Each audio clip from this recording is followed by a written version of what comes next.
Tiles Castlefin. Gotta be them. 07491 43942.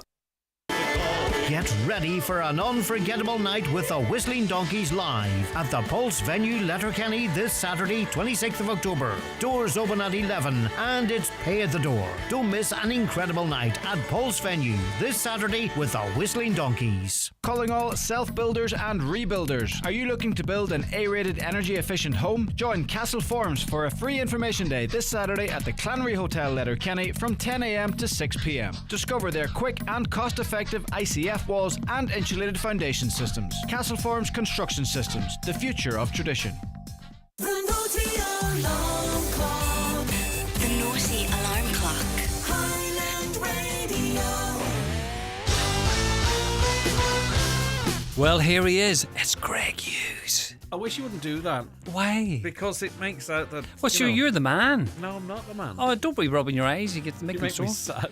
Don't cry. I have to build you up, you see. Do you know what I mean? You don't have to build me up. Just No, don't no, just just, that, you know, like Tommy Tiernan and his next guest and the boys Certainly dance, he don't stands want in the tuxedo and says, "Welcome up, please, coming up next." Yeah, but every day, Gooch, it's over. It's just over now. Just say hello. Are you looking forward to the weekend? Long Yes. weekend for you. You're off Monday too. So Yeah, and you said you made me jealous because you Well, said I you were never off. know. Oh, you said you I were. haven't confirmed that yet. Oh, right, don't say nothing that you're not off Tuesday. Oh, Caroline, he's taking off Tuesday. It's not like that. Don't It's tell me nothing complicated. that you don't want me to tell the world. Well. Do you know what I mean? You better be careful tonight when you tell me now. Slippery tongue on you tonight, right? Did you find a lift home yet? No, you're taking me home. Am I? Einstein's taking me home. All right, okay. Lovely. Can't wait. No problem, as long as you don't mind leaving at 9:15. I'm an early bird, boy. I'm an early bird. Can we have a good show, right? Thanks, Lee. Okay, it is the 9 till noon show. It is 9 o'clock. Our Friday panel is going to be joining us very shortly. But first, let's get a news update, and it's over to Michaela Clark. Thanks, Greg. Good morning. The Department of Education has confirmed that it's received an application from School Warra Milford for a replacement school building and that officials will be in further contact with the school in due course in relation to the matter. Yesterday, the cramped conditions pupils and staff are forced to operate in were laid bare. Carmen Clark has more. A member of the Milford Parents Association and chair of the Board of Management at School Warra, Milford, yesterday described the decrepit conditions children and teachers are facing daily, with teaching taking place in storerooms and corridors. There are also serious road safety concerns over the location of the school building. It's understood a site has been gifted to the school for the development of a new building.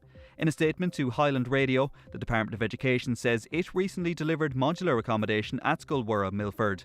A spokesperson says a project to deliver 2 mainstream classrooms and 2 special education teaching rooms was at tender stage when the school decided not to proceed. The main focus of the department's capital funding, it says, is on provision of critical additional capacity. However, it says the overall position with regard to potential modernisation and the replacement of existing school infrastructure will be kept under review.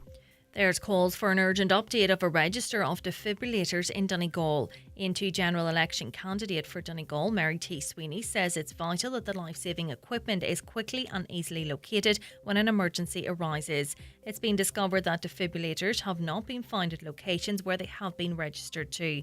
Mary T. Sweeney says it's imperative a review of all defibrillator locations is carried out, as ultimately it could save someone's life. Recently I was doing research looking to locate defibrillators in Letterkenny, and I realised the first one that was closest to me had actually been removed off the wall, and there was just a blank space in the wall. And so if somebody's in a panic going looking for that defibrillator, it's life and death.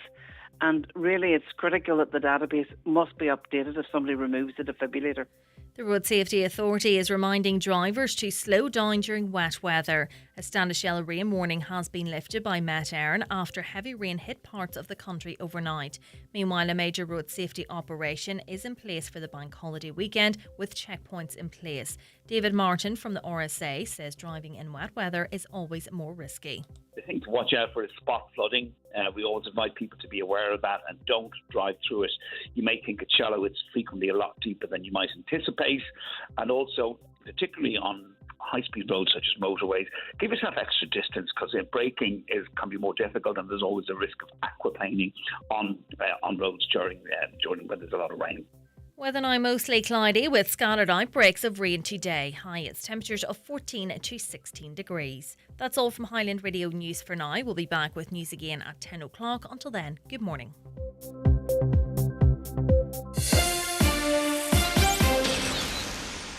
Ladies, always discreet, has something to say. If your bladder leaks or not, always remember to squeeze the day. Keep your pelvic floor stronger for longer just by squeezing on through the day. Just lift and hold, just lift and hold to always squeeze the day. When you need protection, come one day. Always discreet will lock those leaks away. And now, it's time for the talk of the Northwest. The 9 to Noon Show with Greg Hughes on Highland Radio. Hello and a very good morning to you. 4 minutes past 9 on this Friday. It's the 25th of October. You're very welcome along to the 9 till Noon Show, and it's the usual Friday mix. Our first hour dedicated to the Friday panel. We'll discuss some of the big stories that you've been talking about over the last 24 hours and the rest of this week. We want your views, of course. 086 60 25,000. That's the WhatsApp and text number. 086 60 24,000.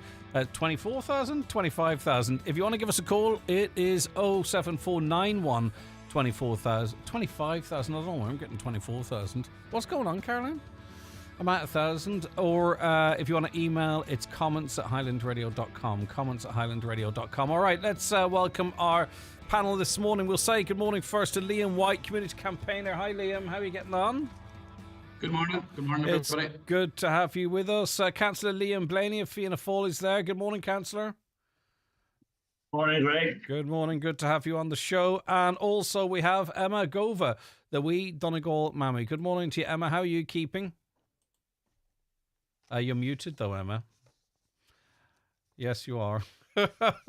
So we'll come to you. You might just unmute for us there, but we'll come to you in a moment. Okay, let us see. What are we going to talk about today? Right, there's lots to get through over the next hour. There we go, Emma. How are you, Emma? Good morning to you. Good morning, Greg. Good morning to all listeners. How are you? Great to have you on board. Right, okay. Earlier this week, we were contacted by parents of two young boys, and there was commentary on this elsewhere. They came home from play school wearing nail polish, and in one case, hair clips, triggering a passionate debate. Many in the play school industry said this is just a normal part of play at that age, and is set out for in the curriculum, that it's playing and nothing to do with gender, and in some cases it can be something as simple as just a spa day. Though some parents, and it seems to be fellas from those that contacted us mostly, were not happy about it, saying that it is feminising boys and is being done without parents' consent. So lots of different opinions on this. Councillor Liam Blaney, what's yours? Well, my opinion, Greg, is going slightly too far at this stage. To have what you said there, nail varnish on little boys, nails going home and hair clips on their hair. I think it definitely is going far too far. And maybe while they're in the classroom and they see their other classmates doing it, that everybody wants to do the same thing. But I think, sending them home with it then, I think it definitely is a step too far on it. Right, so you would, in the play school environment, you wouldn't have as much of an issue with it, but if you're going to do it, make sure the nail polish is removed before the boys go home? Definitely, even within the environment, I wouldn't be that much for it, although I understand whenever there's so many people together that they will, when they see one doing it, possibly will, the rest will want it. But I think as far as I see the classroom environment, I don't think it should be forced on them or pushed on them. And some were saying, who contacted us, that it enforces gender stereotypes even with the girls, and that really the play environment, if you want them to fully explore all their opportunities, have none of this type of stuff at all. No makeup, no nail varnish, whether it's for boys or for girls. Well, look, I'm not going to start telling the people in charge of looking after young people. I have no qualifications, nothing. I wouldn't like them to think that I'll be telling them what to do. But they have a curriculum to go by, and they have to follow that curriculum. And they're supposed to the best they can. And I think it should be a curriculum should finish whenever the class finishes on the day. All right. Emma, what's your view? Uh, it's very complex issue, I think. I understand that there's a curriculum to be followed, and they do love, exploring and playing and things like that. But, would we be having the same conversation if it was a little girl putting a boiler suit playing the part of a farmer? But you see, Or- that's I heard that yesterday, and that's the argument I didn't really understand, because that's potentially breaking down gender stereotypes of what jobs we Yeah. can do. Girls nurses, girls carers, fellas builders, fellas tractor drivers. But Yeah. this is beautification, though. This is go beyond. This is not gender roles. This is, as some would say, as feminization, which is not And really that's in the fair same enough. space, I You would know, say. My husband, like I kind of tried to gauge his opinion on this, because I'm a woman and it doesn't bother me. Yes. I do my nails, I do my makeup, so I don't really have the same, and my husband would honestly say, no, I wouldn't be for it. I have to be honest. Like, if we had a wee fella and then he was in play school and he was coming from play school and he had nail polish on and he had clips in his hair, I would be questioning why that's happening, and he wouldn't be a fan. It's got nothing to do with him being conservative or anything like that. He just thinks that, why, what was in that lesson that needed that nail polish to be put on and the clips to be put in their hair. So when I said to him, well, if for example, our youngest child, she's 5, if she came home from school and said, I, put on a boiler suit and I pretended to be a farmer, or I pretended to be a rally car racer, and he said, it's not the same thing though. And I said to him, why is it not the same thing? And he's like, because she took the suit off and then she'd have come home, and that's just telling her, you can break through the glass ceiling. That's not an issue. You can be whoever you want to be. He was like sitting a wee fella down and putting cosmetics on him. He said, because at the end of the day, nail polish is cosmetics, and putting clips in his hair. To him, he felt it was feminizing, and he was like, and he's not backward or anything like that. He just felt like, at what point do we just say, do you know what, here, everybody just needs to relax a wee bit. Whereas I was kind of saying, are we the ones that are making this about gender? Are we the ones that are saying that, this is a gender issue, whereas the teachers are saying it's just a play issue? But then, as my husband said to me, well, at the end of the day, Emma, I flipped this over for you. If I came in, if you walked into our kitchen and I was sitting painting my nails, would you be thinking like, why are you sitting painting your nails? And he doesn't have a problem. Like, we have LGBTQ family members. I'm not saying it's about the LGBTQ community before anybody comes at me. That's not what I'm saying. But he would be open-minded, is the point I'm trying to make. But he just felt like, why are they putting nail polish and doing boys' hair like that in play school? What I suppose he was saying, what was the purpose behind that lesson? If somebody can explain it, break it down. I suppose it's about inclusivity. I think one of the cases centred on the spa day, right? So a play date sort of a thing, or whatever it might be. And if you choose to do that activity, you're not going to say, right, boys, you can't do this. This is a girly thing. Do you know what I mean? So the young lads see the girls getting their nails painted or manicured or whatever, pedicured, and they go, can I have that? Can I have a go, teacher, as well? And they say, yeah, of course you can. Hop up on the chair. And, do you know what I mean? So it's in that context. The only thing is, and this is everything I talk about in this area, it always seems to come back to the same thing. It's to ensure that we are doing the right thing for our young children, because you might speak to a lot of people in the trans community, for an example, and the way they validate how they feel and who they are, and I'm not questioning that for a moment, by the way, is often, well, I knew from when I was 2 or 3. I enjoyed dressing up. I enjoyed, I related more to my mom's outfits and all that kind of stuff. But so I'm just saying, are we 100% sure that this is a constructive thing to do for children? But you have your doubts, Emma. I just think that we've kind of like entered I would consider myself extremely open-minded, and I would consider myself an ally to everybody. But I just wonder, at what stage do we just say, do you know what, I understand the, inclusivity, and did anybody find out if the wee boy, if they were doing this thing and the wee boy approached and said, I want to get my nails done too. But then there's also parental consent. And, you know, should they have put that lesson off then and sought the consent of the parents first? Like, you know, for example, I got a text from our school, and my child is 17, to say that they will be doing RSE after the Halloween break, and, you know, do we consent to it?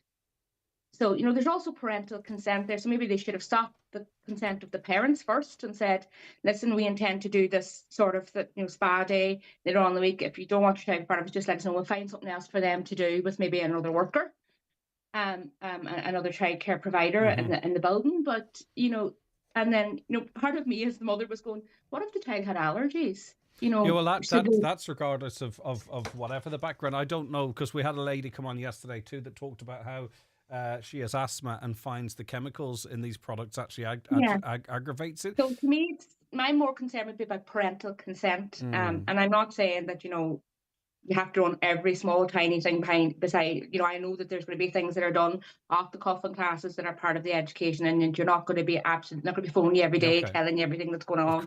Well, they kind of do, because they take pictures and tell you everything that's happening. Well, listen, and we're on the Aladdin app, you know, for our primary school, and we would get like notifications daily of, you know, we're going to be doing this week, we're going to be doing that after the break or whatever. I just think that, you know, I think sometimes it can go a bit too far, and I understand about the inclusivity, don't get me wrong, and nobody not want to leave anybody out and all of that. But, you know, I just think maybe for future so that things like this don't get, you know, blown up in the air about it, that maybe, you know, a quick text home to the parents, we're planning on doing this later on in the week. And I think too, when you make these decisions, you can't take them in isolation. You probably have to look at a national conversation that's going on and all that type of stuff. Liam White's been waiting patiently. Thanks, Liam, for that. Liam White, of course, a community campaigner, former election candidate. Liam, what's your view? Well, I think Emma hit the nail on the head there when she said parental consent. Like, you know, there's a simple enough solution to this.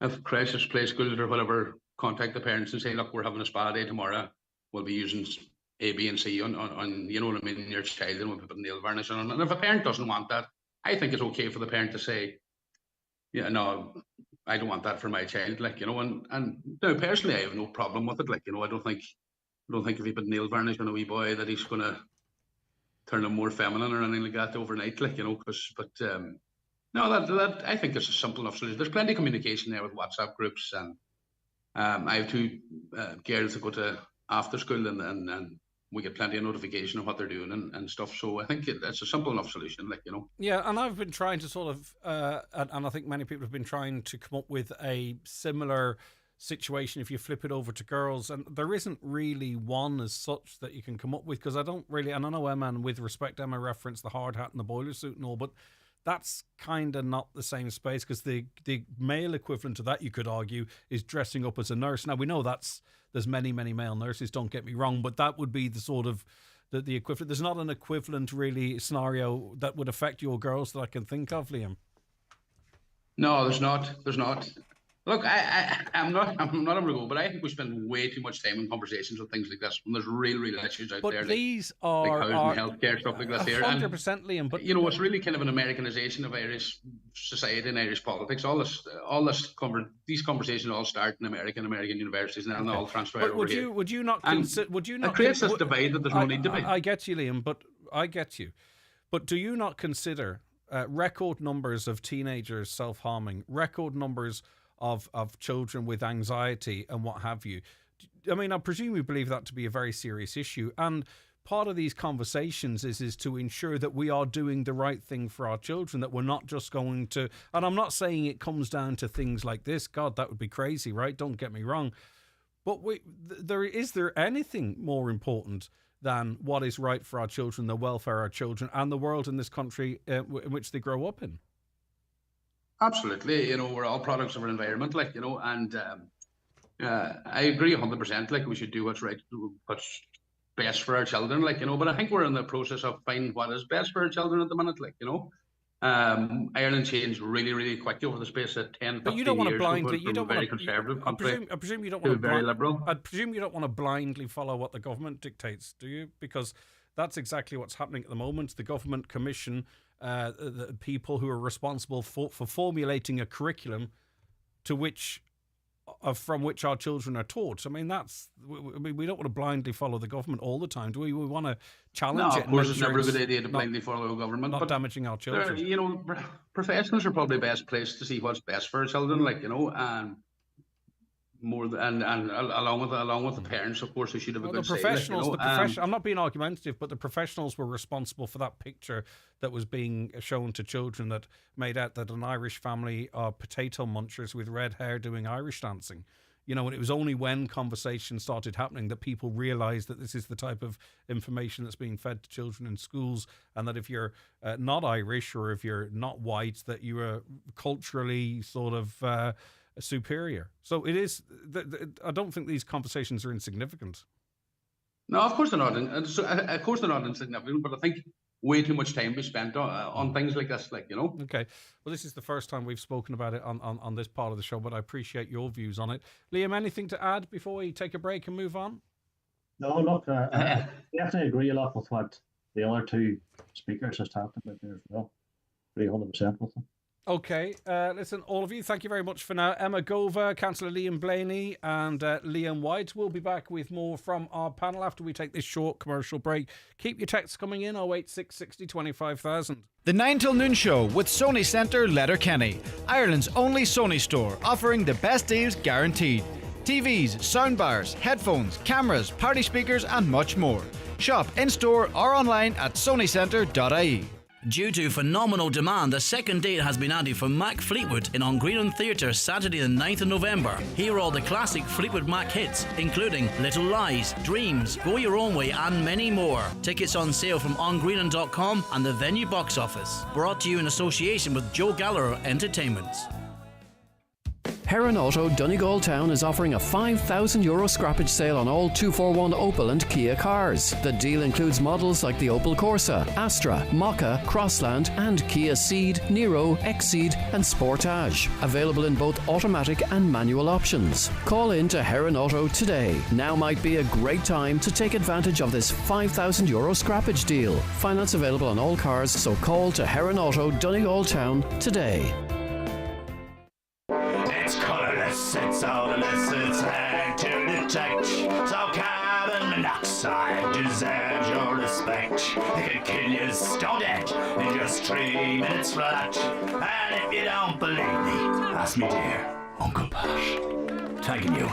Coal, tar, oil, gas, even wood, any fuel can harm. So get yourself a carbon monoxide alarm, or you might just wake up dead. Give your windows a fresh new look from Foy's in Letterkenny, who have an incredible range of luxurious fabrics and custom-made curtains from top brands like Harlequin, Sanderson, Clark & Clark and more. Foy's also have you covered for blinds, from sleek modern designs to timeless classics, and our massive selection of curtain poles and accessories means you'll find the perfect finishing touch. Residential or commercial, Foy's will bring your vision to life. Visit Foy's in Letterkenny today and see why we're the Northwest's go-to for curtains and blinds. Your GP is with you at every stage of your healthcare journey, from pregnancy care and baby vaccines to the most serious of conditions. Your GP is with you, providing continuous healthcare. Over 4,400 GPs in Ireland provide more than 20 million consultations annually. Your GP is with you, supported by the Irish College of GPs. Highland Radio Time Checks brought to you by EirGrid, the operator and developer of Ireland's electricity grid. EirGrid, powering up communities, powering up Ireland. The time is... It is 9:21. Hi, Ruth. With regards to painting children's nails at play school, my daughter works in a creche and I was thinking, or was asking her about it yesterday. The role of the play school is to not make a difference in any child. And she said, if they're painting nails and the little boy asks, can he get his painted too? They're not going to tell him no. And if parents are asked permission and one boy's parents say no, it's really fair. Is it really fair to tell one child in the whole class that he can't get his nails painted because his parents say no? Another, play school is not the place for nail polish or a beauty salon activity. And as Emma mentioned, parental consent is paramount. I see an underhand way of pushing ideologies. Morning, Greg. What about Daniel O'Donnell and others that put makeup on when they go on TV? All male actors do the same, or is it only a girls' thing? Well, they're fully grown adults, of course. There's more to putting on nail polish. There's more to putting nail polish on. It's harder to take off, and men wouldn't have the patience. Maybe there's something to that. I would say it's more of a health and safety issue. I've got 3 daughters, and the smell of nail polish remover in my house when they get dressed up, literally eye-watering. Hi guys, I'm an ex-childcare worker, so I understand what someone previously said about not leaving particular children out during things, but I feel makeup, including nail varnish, has no place in a children's facility. I'm not saying this, but people could argue that it's sexualising children. I believe makeup has no place in a child facility. There's an argument to that too. Because there are probably some parents of girls that perhaps want to leave that to later in their lives as well. When I was a young lad, you would never see a girl wear trousers, yet everyone wears them now and no one thinks anything of it. We all just need to move on with the times. And one last one before we move on. The difference between a girl playing with tractors and machinery and encouraging her to do a so-called man's job is completely different to a child thinking it's normal to change gender. Up until recently, it's been classified as gender dysphoria, a mental illness, but now it's trendy. And I suppose it's kind of, with young people, very young ones, we sort of leave it open because, we want them to explore the world, as someone said yesterday. We don't affirm gender stereotypes or genders at that age, but then if they're 13 or 14, then the way of thinking now seems to be that if someone identifies as a different gender, that we do allow them and we do support them affirming that. So anyway, moving on. New hate crime legislation passed all stages this week. The bill provides for increased prison sentences for certain crimes where proven to be motivated by hatred or where hatred is demonstrated. An example, the legislation will ensure that assault aggravated by hatred or damage to property aggravated by hatred will attract higher prison sentences where hatred is not proven. A person, of course, still can be charged with assault or damage to property. Now, Sinn Féin said it opposed the legislation because it's not fit for purpose and it doesn't provide a definition of hate and gender within the legislation. Liam Blaney, obviously your party, I believe, supported it, but I mean, you're an individual within your party, so it's up to you what way you feel about this. Are you glad to see this new hate crime legislation passed? Do you think it's an important issue? I'm glad to see a start made on it. There's always teeth and problems with what you do new on the new. And look, I agree with what has been said there as far as definitions is concerned. And I think one of the main parts of any legislation would be definitions. I'm very surprised that it's not there. And I do believe and I hope that those responsible for taking on that legislation will take a good look at it and will take on definitions, not just for this one, but any other legislation that's brought on in the future. And by the way, there's not a motivation to stay on a particular issue here. It's just the way the stories fell this week. When you talk about definition, is it would you like to be defined more clearly what hate is? So in other words, what the crime of hate actually is? Or do you have any concerns with the fact that the legislation effectively says there's infinite genders, which seems to be bothering a lot of people online? Well, the one that I would be more concerned about would be the definition of what hate is. And look, if they can't go any further on what you mentioned there, if they can't go any further than that, well, so be it. That will be the case as well. And look, no matter what legislation you take on, it's not going to be suitable for everybody. And they have to make a start, and I'm glad that the start is made on it. All right, it's a watered down version, Liam. The hate speech element of it was dropped because a consensus couldn't be reached on that, and there was no chance of passing both if they were coupled, so to speak. I think that's what the minister is sort of suggesting. Do you welcome the new hate crime legislation, or is it a missed opportunity, or goes too far or not far enough?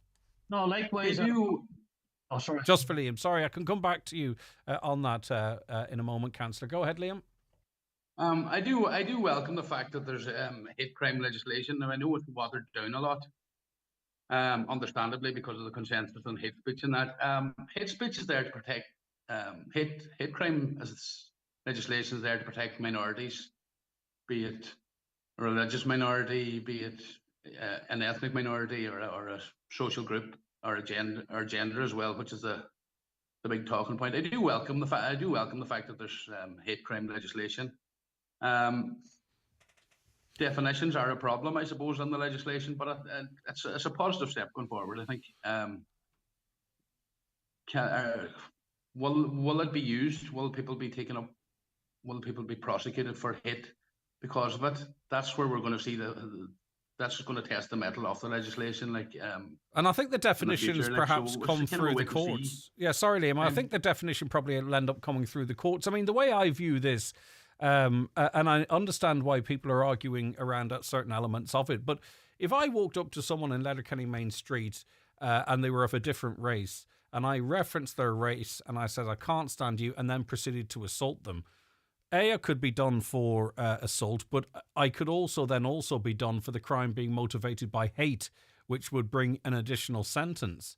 I mean, that's not terribly unreasonable, is it? I think because it might protect minorities. Nothing unreasonable about that. And if you're targeting people because they're different, you deserve to be punished for it, And you believe that does justify an extra level of sentencing above what might just ordinarily be a public order offence, for an example, or a regular offence? I don't know about sentencing. Particularly, look, we're all young, foolish at one stage, you know what I mean? Maybe, some young person does something like that could be referred to a program, you know what I mean? They're educated better or something to that effect, But if it's something really, really serious, do you deserve longer sentence? Absolutely. If it's motivated by the person you were assaulting being a member of a minority. What do you think, Emma? Oh, I think I welcome it. I think it's long overdue. I'm glad to see it started. I know that there, as Blaney was saying Councillor Blaney, there will be teething issues with it. Every bit of legislation does have, and you have to kind of go back and look at it.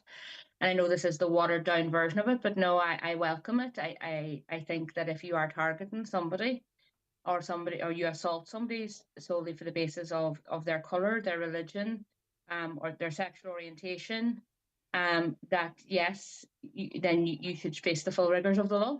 But my only concern is will it be implemented as it should be? As in, we see anyway, the sentences in the courts for certain things. People maybe aren't receiving the sentences they're for. Might be going off topic here, but we've seen that earlier on in the year when there was a girl down the country whose name now escapes me. I'm sorry about that, but she was assaulted by a member of the Defence Forces and he got a very lenient sentence and then she appealed it. So, we do have problems with sentencing anyway. We see repeat offenders up for shoplifting, speeding, drunk driving, things like that, and they're getting their licenses taken off them and given back. So my point around that is will the appropriate sanctions be put in place by the court? I hope they are, but we'll just have to wait and see. Do they sentence appropriately according to the hate crime law? Yeah, I just wonder, are we following sort of what's happening nationally? Because this conversation about hate crime, hate speech, it's been introduced in most other places, most recently Scotland, I believe it to be the case. But the argument seems to be hooked on to free speech. Because much of the conversation about this initially is that a guard could come into your home because you said something offensive about a foreign national or whatever it might be, a member of the travelling community or something or whatever. That's not in there any longer. But I just feel, I don't know what your views are, Liam, that this sort of, I think if we weren't in the current environment about the freedom of speech and what have you, that this legislation would have passed without anyone even knowing that it had passed.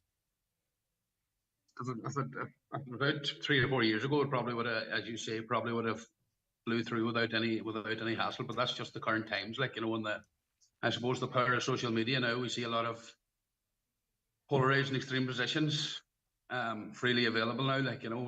I seen something on Twitter was very popular where saying that you could be jailed now for misgendering someone, which is nonsense. It's not true. They're not part of the legislation. You know what I mean? But people are up in arms about this, and this is the danger of social media and misinformation as well, I suppose. Yeah, I'm not defending it, but I'm just reading it, and then people can say, yeah, well, that's what happens when it goes to the court. If you say to someone, if you go up to someone in the street who's identifies as non-binary, say for an example, and you reference that, that's not a crime. But if you were to assault them based on that, that's what we're talking about here. Can I just say one thing, by the way, and apologise to both Liam Blaney and Liam White? I've actually it's very clear to me which one is which, right? But I've only just realised that there's two Liams on the call. So both of you, sorry because when I'm throwing it to one or other, I'm just saying, Liam, what do you think? So I really do apologise for that. It just was very clear to me, and I realise now there is two of you with the same name. My apologies. Okay, we'll come back with more from Liam Blaney and Liam White and Emma Gova after we take this short break. Watch the show live now on YouTube, Facebook and at highlandradio.com. The 9 till noon show brought to you by Sony Centre Letterkenny. From party speakers to TVs, cameras and camcorders, find it all at Ireland's only Sony store. Free deliveries on orders over €100. Visit sonycentre.ie today. Highland Radio are planning a musical event just for you. Join us as we spend 3 nights in the luxurious Sleeve Russell Hotel Cavan from Monday the 3rd to Thursday the 6th of February 2025. You will enjoy luxury transfers, dinner, bed and breakfast and nightly entertainment with some of the very best names in country music, including Michael English, Robert Mazzell, David James, Olivia Douglas, myself Sinead Black and many more. Join us on Highland Radio's Cavan Country Getaway for just $4.89 per person sharing. Single supplement applies. Early booking advised by visiting the outlet on highlandradio.com or call us at 07491 25,000 today. Inside every bag of Gyprock Skim Coat, you would normally expect to find the finest quality Irish-made finished plaster. But for a limited time only, you could also discover a golden trowel worth €10,000 along with other cash prizes. Wouldn't that be grand? So grab a bag of Gyprock Skim Coat today, find the trowel and answer a question. Terms and conditions apply. Gyprock Skim Coat. We value our plasterers. For more information, visit www.gyprock.ie. Do you own an XL Bully? If so, it's important to know that ownership laws are changing. From October the 1st, it's illegal to import, breed, sell or rehome an XL Bully. If you own one, you can apply for a certificate of exemption from your local authority between October the 1st, 2024 and February the 1st, 2025, which allows you to keep your dog until the end of its natural life. Find out more at gov.ie/XL Bully. Brought to you by the Government of Ireland. Keep out the cold, cold, cold! And ring Fleming for their full range of garage doors, agri doors, insulated doors, milking parlour doors. Fleming, 91 48 234. Weekend specials at Meehan's of Raffo. There's 20% off diesel hoodies and sweatshirts. Men's bootcut jeans, €35 or 2 for €60. Tough Stuff work trousers, $29.99 with a brand new selection of quarter zip tops up to 4XL and shirts up to 6XL. Plus 30% off ladies' diesel hoodies and sweatshirts at Meehan's of Raffo. Joe Gallagher Entertainments brings Smokey and their hits tour to the Mount Errigal Hotel, Letterkenny on Saturday the 15th of February 2025. Playing all the classic hits including Living Next Door to Alice, O Carol, Mexican Girl and many, many more. Relive the 70s and 80s with Smokey. Tickets on sale now from the Mount Errigal Hotel reception and ticketmaster.ie. Okay, just a couple of comments on our first topic before we move on. 6 years ago, the same happened to my son and me, and the rest of my family were not happy. You have to give permission of photos, sunscreen, etc. Why not for nail polish? We've went so far now to be gender neutral. We won't let kids be kids, let boys be boys and girls be girls. There is no way kids that little should be exposed to anything else about genders. But the argument is, I suppose, that they're not being exposed because it's neutral. It's seen as neutral. Hi, Greg. I used to paint my boys' nails for fun when they were small as they saw me do it, and I asked if they could have theirs painted. It was all harmless, innocent fun and never done them any harm. They do not turn into transgender because of it. I'm sure they don't. People nowadays are so highly strung about everything, which is a fair point too. And lastly, please can you let Greg know that the polish they use in these places washes off in the bath, so it doesn't have the stay power or smell that normal polish has. I'm a parent in a creche, and I feel like the entire conversation has been taken out of context. I get you. We're not speaking about any particular creche, though one was referenced in that. We've been speaking more generally about this popping up around the county in different places. Right, so we're all gearing up now for a general election on November 29th. So, Liam White, I'll go to you first.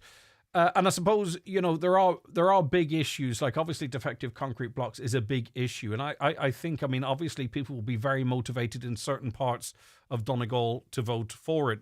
And maybe I'm wrong on that, and that can be teased out in this wider conversation. But I think there are other issues as well right across the county that will motivate people to come out and vote as well. So what do you think the big issues will be for Donegal voters, Liam White? I suppose, like everywhere, housing is the big issue, and I suppose the defective blocks coming in as a subsection of that, which is going to be huge. But look, younger people, as it stands, very few of them are ever going to own a house or be fit to build a house with the prices, with access to finance, and it's a massive issue. Now, there's a huge shortage of housing, even for renting, even in small towns. So housing's the big issue. Will it get the younger people out to vote on it? Hopefully. I'm not so sure. Like, I think a lot of people are becoming disillusioned when you see the polls up there where the main two parties look to be in position to reform a government, like, which is something that baffles me, like, as an activist. But to me, the big issue is housing. Now, there's other issues. I could spend an hour here talking to you about other issues. One of the other issues for me personally would be our neutrality. Like, we can see the horrors that's going on in Gaza, like, at the minute, and you'll see lots and lots of lobbyists who are well funded by arms companies, and they'll be in the mainstream media telling you that Ireland is, vulnerable security wise, and that the RAF's defending our airspace and all that stuff. When in reality, nobody's attacking us. There's nobody going to come and airstrike Ireland, because we're not a threat to anyone at the minute. And I think I would love if neutrality was central to this general election debate, and I would like it to be. Now, I go back to Gaza, which is nothing but a genocide in Gaza. That's all it can be described as. UNRWA released a statement, and some of the words are powerful. The smell of death is everywhere. People are waiting to die. Now, this is all done not just with the consensus of the US or the EU or the UK. This is done with them backing it, giving them arms. I just learned this week that the UK is providing intelligence from North African reconnaissance planes over Gaza this last 3 months. Like, this is the people now that the lobbyists will come and tell us that we need to join with. These are the ones that's going to defend us. Like, and I want to have no part of that. And I want Liam Ireland White, or Ireland. I don't think Irish people want to have any part of that either. And Liam White, just in relation to that then, so to maintain our neutrality, would you also be opposed to us training Ukrainian soldiers, providing bulletproof vests and what have you? Would you also be opposed to that? I would be opposed to it, yeah. Like, and I'm not, I no harm to any Ukrainians or that. Like, I think our efforts would be better looking for a peace deal there. The same as in Gaza, so people stop dying.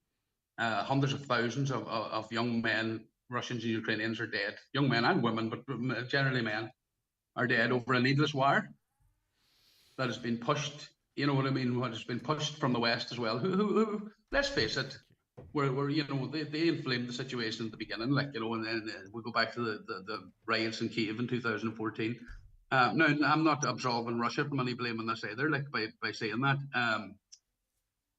I would be opposed to it. I would be opposed to providing that. Now, look, in terms of aid, and we've given a lot of refuge to Ukrainians, and that we've stepped up to the plate there, like, so I would, I would definitely be opposed to it. And I know, and I can understand the passion, and I know that you probably wanted to talk about that, but the reality is that probably is not going to motivate people to come out and vote. Whether it should or shouldn't is an interesting point, but you can always tell when something is going to be an election issue, whether press releases are being had about it or released about it or what have you. Can I just say that's and I'm not having to go with I think the likes of Highland Radio and some of the smaller media and podcasts and stuff do hidden these, but that's the likes of the mainstream media, and it's been big conspiracy stuff, like, but we'll go back to 2022 after the Russians invaded Ukraine. I think it was the Frontline program. We had the Ukrainian national anthem. No harm to the Ukrainians. I'm not having to go with Ukrainians. Then there was traditional Ukrainian dance on the Late Show, and you know what I mean. We were pumped 24/7 for weeks on end about the poor Ukrainians, like, And you look at the likes. I think it was Brian Dobson giving an interview to the Russian ambassador at the time. Now, why are we not seeing the same kind of thing for the Palestinian people, or why isn't the Israeli ambassador getting the same kind of treatment as the Russian ambassador at the time? That's that's where I look at propaganda. That's propaganda, like, you know. Yeah, but at the same because time, we have I believe it's the Lebanese. Have to Lebanese. keep everyone to the one standard, but that's not happening here. But we are, in fairness to the government, I believe Micheál Martin is hosting and meeting the Lebanese Prime Minister in Ireland today. So that is showing solidarity with the Lebanese and the Irish government. When the Israelis were bombing hospitals in Gaza, Micheál Martin was out pointing at holes in the ceiling in Israel. I think, and this might be unfair, the Irish government have done a lot more than their EU counterparts. But I think, as Richard Chambers said, we're the best of a bad lot, or something to that effect. Like, you know, I think it's damage control. The cause of the Palestinian people. Irish people are hugely sympathetic to it. Okay. And with an election coming up, they have to be seen to do something, but they could do much more to help. I'll revert back to the local issues in a moment. Liam Blaney, I'll just put it to the point to you, following on from Liam White's comments there. Do you believe that we should be exercising our neutrality if we are truly neutral? I mean, I think the government are quite clear in saying we might be politically we can be neutral, but not necessarily politically neutral. Does anything, Liam White, resonate with you there, Liam Blaney? Oh, look, as a neutral and a small neutral country, I think we have points way above our weight compared to other European countries, and I think looking for a peace deal should be paramount, should be priority number one. And the quicker that they can try and do this, the better for us all. What about you, Emma? What's your view? I mean, listen, the truth is nowadays we're not silly anymore. We know the politics, actually, and the motivation and the money in war now. I think maybe I don't know, our forefathers perhaps didn't have the knowledge that we have now, but we know exactly why Israel is backed so favorably, whereas Russia isn't. I mean, it's, you know, commercial interests, it's trade deals, it's just the way the globe is split up. But I don't think any of us want to see the horrors of what's happening. Firstly, what happened in Israel last October, but the disproportionate response to what's happened in Gaza and now Lebanon and Yemen, which wasn't mentioned, and other countries in that area. Emma?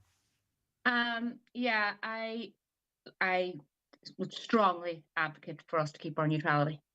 I don't think, as Liam White has said there, that we're in any danger of having an airstrike put on us or anything like that. My sole beef here, as one of my teenagers would say, is that the shocking difference between the way we have responded to what is happening in Palestine and the way we have responded to what happened in Ukraine and is happening in Ukraine. And I say that as somebody who, as I say, it says no harm, as Liam would say, to the Ukrainian people. I totally support, and I think we should have absolutely outstretched our hand to help the Ukrainian people 110% and give them shelter during war, yes. But I interviewed a Palestinian woman, Majida, a couple of months ago, and we picked it up on YouTube. And if you had heard this woman talk about what was happening to her family in Palestine, if you had heard, even now thinking about it, I can feel myself well enough. And she talked about being on the phone to her brother when he was killed in an airstrike. She talked about telling him, you know, when she was on the phone, she could hear him taking his last breaths. And she was saying to him, "You're going to be okay. It's okay. You're going to be..." She said she was on the phone to him trying to comfort him about the death of his wife, which he couldn't accept when she had died in an airstrike a few days earlier. And his son, her nephew, was talking to her and saying, you know, he can't accept it, he won't accept it. And we're trying to convince him that mum has died. And so she got on the phone with him and she was trying to say to him, you know, you have a guardian angel now. And she was talking to him and she was saying to him, you know, it's okay, you know, everything's going to be okay. And she heard the sirens go off. And it's a story that will stick with me for the rest of my life. She said she heard the sirens go off and she actually heard the explosion. And she said she could hear her brother taking his last breaths trapped under the rubble. And she was saying to him, I'm actually emotional about it, because she was saying to him, you know, you're going to be okay. It's okay. And she heard her brother take his very last breath. And on that day, I think she said to me, it was in the double digits. They lost generations that day. Yeah, well, I mean, we and saw I very she recently. Is one of 13 children left out of that family. I mean, we saw very recently the attacks in Lebanon, whereby to get one member of alleged member of Hezbollah, that they're prepared to put a missile through a residential unit of flats, and so the collateral damage is justified. I just can't understand why we are not as outraged. But I know we say we're as outraged, and I see those who are. You on about us as protesting. individuals? No, I mean us collectively in the West. Because I think really because. I mean us collective. I don't mean I think me. that's I a don't human. mean you. I know don't that. mean I just think it's a human condition. I think that, there's lots of families at the moment that are dealing with, children with additional needs. They've got older people in hospitals. They're struggling to pay their mortgage. They're in houses that are falling down around their ears. It's very hard to take for some people. It's very hard to take on this crisis as well. It's very hard to have the capacity to manage it. Coming up to the general election, you see, before we got into discussion of neutrality, what I was going to be talking about was when we were talking about what. Well, can I take a very quick break, because I just want to make sure that I have the space for it, and I've markers here. I'm obliged to take breaks, as you can imagine. It's the only money that we have. Back after these. The 9 till noon show with Sony Centre Letterkenny. Check out their great range of TVs, headphones, speakers and cameras. Best deals guaranteed. Shop now at sonycentre.ie. Free delivery over €100. Business in Ireland is rapidly evolving. Employees and employers can future-proof with Skills to Advance micro-qualifications. At little or no cost, these are short, targeted courses in key areas like sustainability, digital business skills, market development and more. Stay ahead in your industry by contacting your local education and training board or visit skillstoadvance.ie. With Skills to Advance micro-qualifications, your next big step is micro. Supported by the Sulla Skills to Advance initiative in the Government of Ireland. At Volkswagen, we've really got to know the people of Ireland. 75 years of understanding what you love, how you live, who you are, and the life you lead. So we've brought you one much-loved car after another. From the original Beetle, the iconic Golf, to today's family-friendly Tiguan and our all-electric ID range. Knowing that whatever you choose, it's you who makes it your Volkswagen. Celebrating 75 years in Ireland. Order your new Volkswagen today. In Isce Éireann táid ag leann do ráille thuascrádú a dhéanamh ar líonra Isce na hÉireann chun soláthar Isce tá dlán, saváilte agus iontaofa a chinntiú. Is míle na dhéanú go mbeidh tithe agus gnólachtaí ar an eolas faoin nuair a bhíonn gá le chobar Ieisúcháin nó chothabhála i do cheantar. Tá seirbhís uair nua fóláireamh texagan a chur nua honratha réad ama ar fá maidir le haon deacracht a bharthaigh níos mó na ceithre chura an clig. Is féidir clárú ag water.ie. Isce Éireann. Seirbhísí Isce as a láthair de Éireann. Thinking about upgrading your car? Pre-order your brand new Kia now with iMotors. We're offering one lucky customer a chance to win €10,000 when they pre-order with iMotors. Avail of 0% finance and a free home charger on selected vehicles. Grab a €500 super value voucher and 7 years warranty. Visit iMotors today and upgrade your car. Swing into Christmas with James Huish and his band singing all your favourite Christmas hits with Europe's #1 Michael Bublé tribute at Angrinnan Theatre, Letterkenny on Saturday 21st of December. Tickets on sale from angrinnan.com and Venue Box Office. Presented by Joe Gallagher Entertainments. Highland Radio weather updates with McElhinney's. If you haven't started using the McElhinney's Layaway Club, it's not too late. Spread the cost of Christmas with designer gifts for the whole family. Available by phone or in-store at McElhinney's Ballybuffet. Mostly cloudy with scattered outbreaks of rain. Temperatures 14 to 16 degrees in light to moderate easterly winds. Right, Emma Gova, you were about to go on to what might actually motivate people to come out and vote on the 29th. As a mother of four, one of my, I keep saying my children, one's an adult now, she's 19, but they're always your children. Always my children, but you know, the bread and butter issues that are really facing families here, like I remember being on your show and talking about having 4 children, 2 with additional needs, and since then a third child of mine has been in hospital since the 15th of August, now spending their 71st day in University Hospital Galway. And shout out to the staff and the nurses and doctors and HCAs, and has since been diagnosed with additional care needs as well. And the issues that face us family carers and those on disability. I came across, a woman reached out to me a couple of weeks ago and I asked her, could I discuss it? but I won't give her name for anonymity reasons, because it's a very sensitive subject, and so she said yes, absolutely, because this is not just what she's going through, but many families are going through. So she reached out to me, and I agreed to meet up with her. I go down to Galway twice a week, and I said in between times, I'll meet up with you. And she was in absolute tears. She had a house full of young children, some with additional needs, and her husband had lost his job. And she was in tears. She sat with me. I believe it was a Monday. She sat with me. She was in tears. Her electric was going to be cut off on the Tuesday, and she had €27 to get a week shopping, or she didn't know whether to pay the €27 off the electric to keep the electric on, but then she couldn't buy the food. But if she bought the food and the power went off, she had no fridge to store it in. And she was at her wit's end. She had no idea what could she do.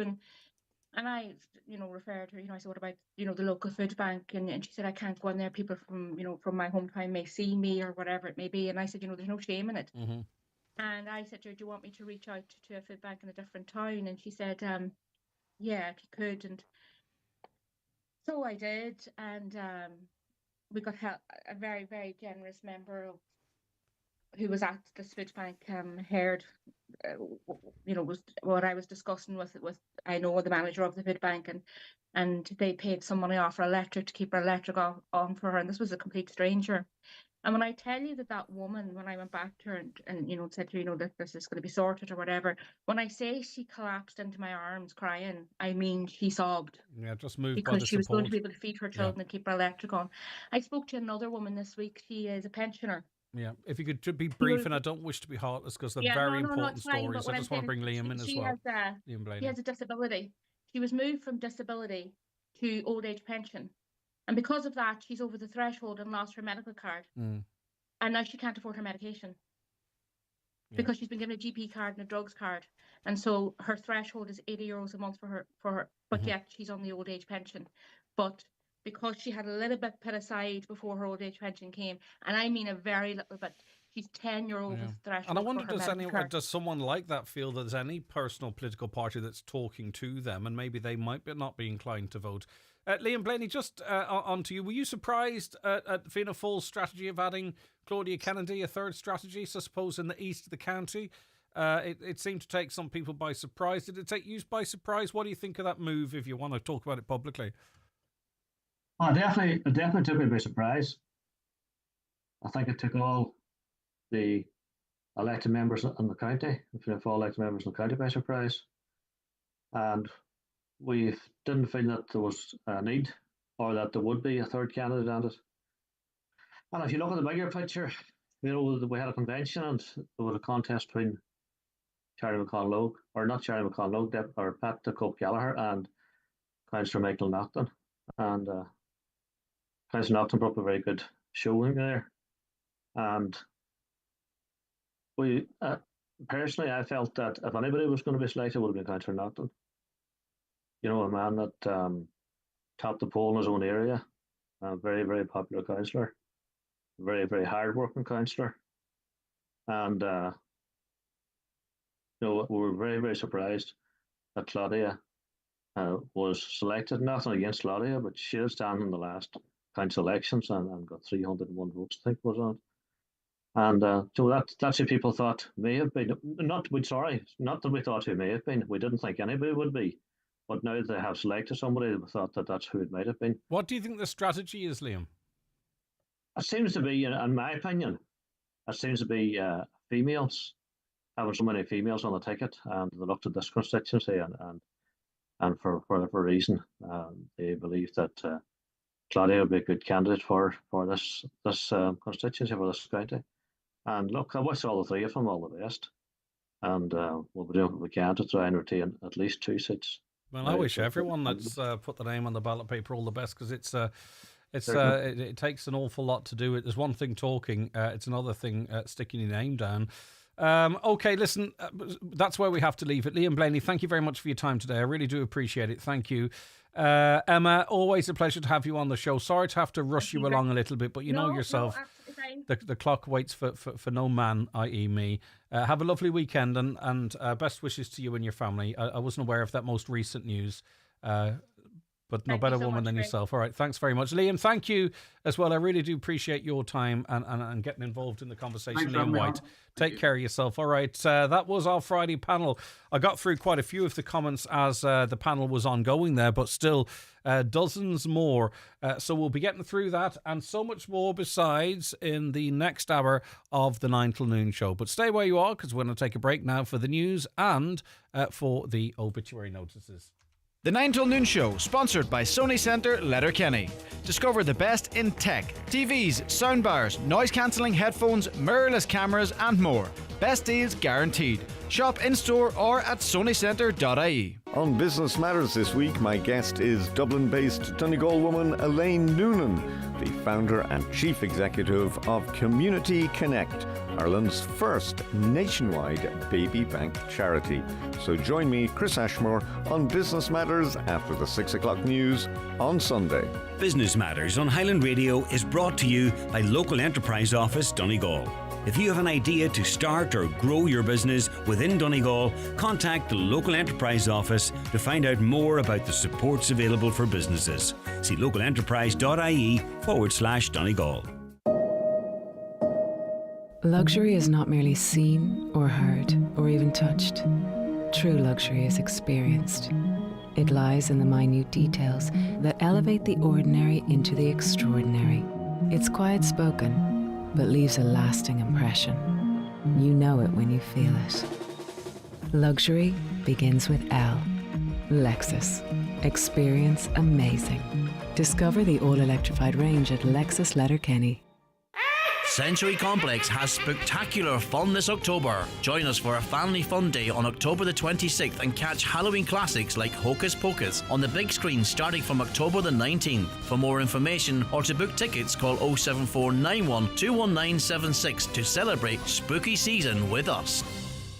Shop and save this weekend at Tinny's Toys, your local toy store. Spend over €50 and get €5 off, or spend €120 and get €15 off. In-store this Friday and Saturday, or online Friday to Monday. Come in and check out our massive range with new additions from Lego, Leapfrog, Lamaze and more. Tinny's Toys, much more than just farm toys. Leck Road, Letterkenny, or shop online at tinnystoys.com. Terms and conditions apply. Live, on air, online and on the Highland Radio app. This is Highland Radio News. Good morning, it's 10 o'clock. Donald Kavanagh at that news desk. The Justice Minister is proposing to meet with the families of the Creaslough victims next week. Last month, a number of families requested a meeting with Minister Helen McEntee and also called for a public inquiry into the explosion which claimed the lives of 10 people just over 2 years ago. With more, here's Michaela Clark. In September, a lawyer representing the families of a number of the victims of the Creaslough explosion wrote to the Minister seeking an independent investigation. They said the tragedy has been compounded by the absence of an independent human rights compliant investigation. The Department of Justice at the time said it was currently considering the contents of the letter. The families also requested a meeting with Minister McEntee. The Department of Justice has today confirmed that the Minister has been in contact with representatives of the Creaslough families with a view to meeting the families next week. Minister McEntee says it's important the families get the answers they need in relation to the loss of their loved ones in what she says is a national tragedy.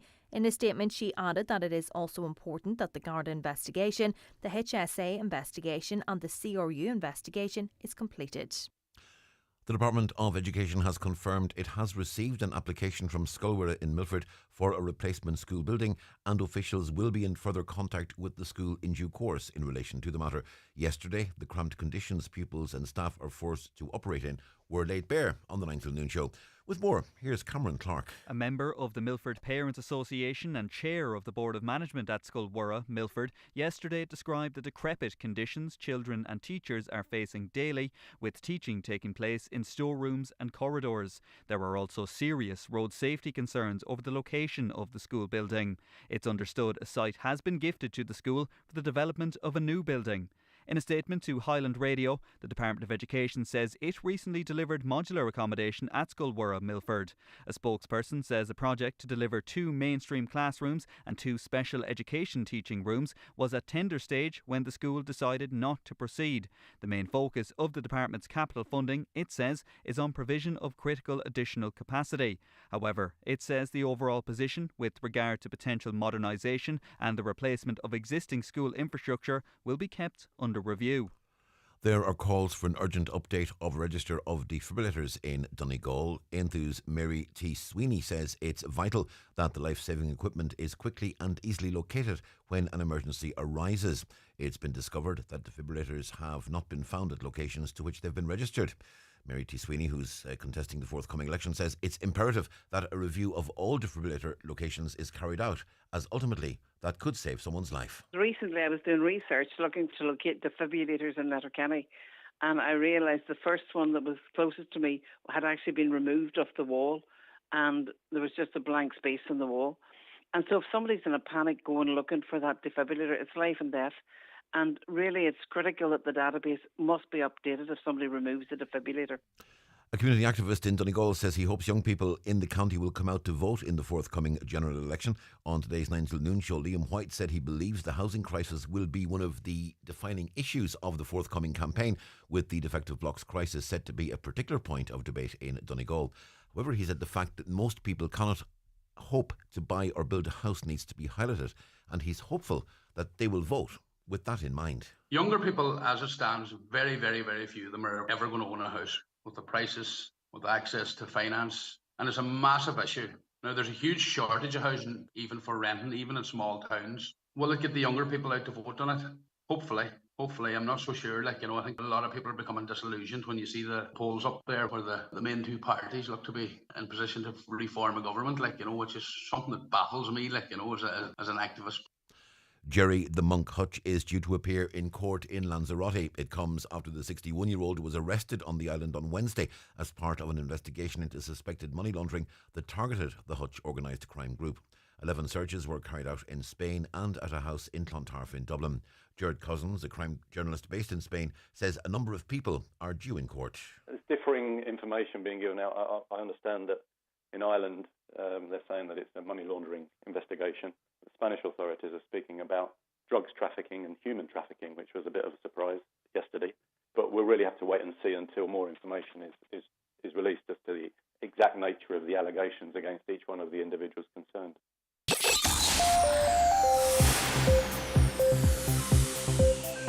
Weather forecast mostly cloudy with scattered outbreaks of rain expected this afternoon and later in the day. Top temperatures today 14 to 16 degrees Celsius. And that's Highland Radio News. We're back with news again at 11 o'clock. In the meantime, check all of today's news on our website, highlandradio.com. But for now, from the news team, good morning.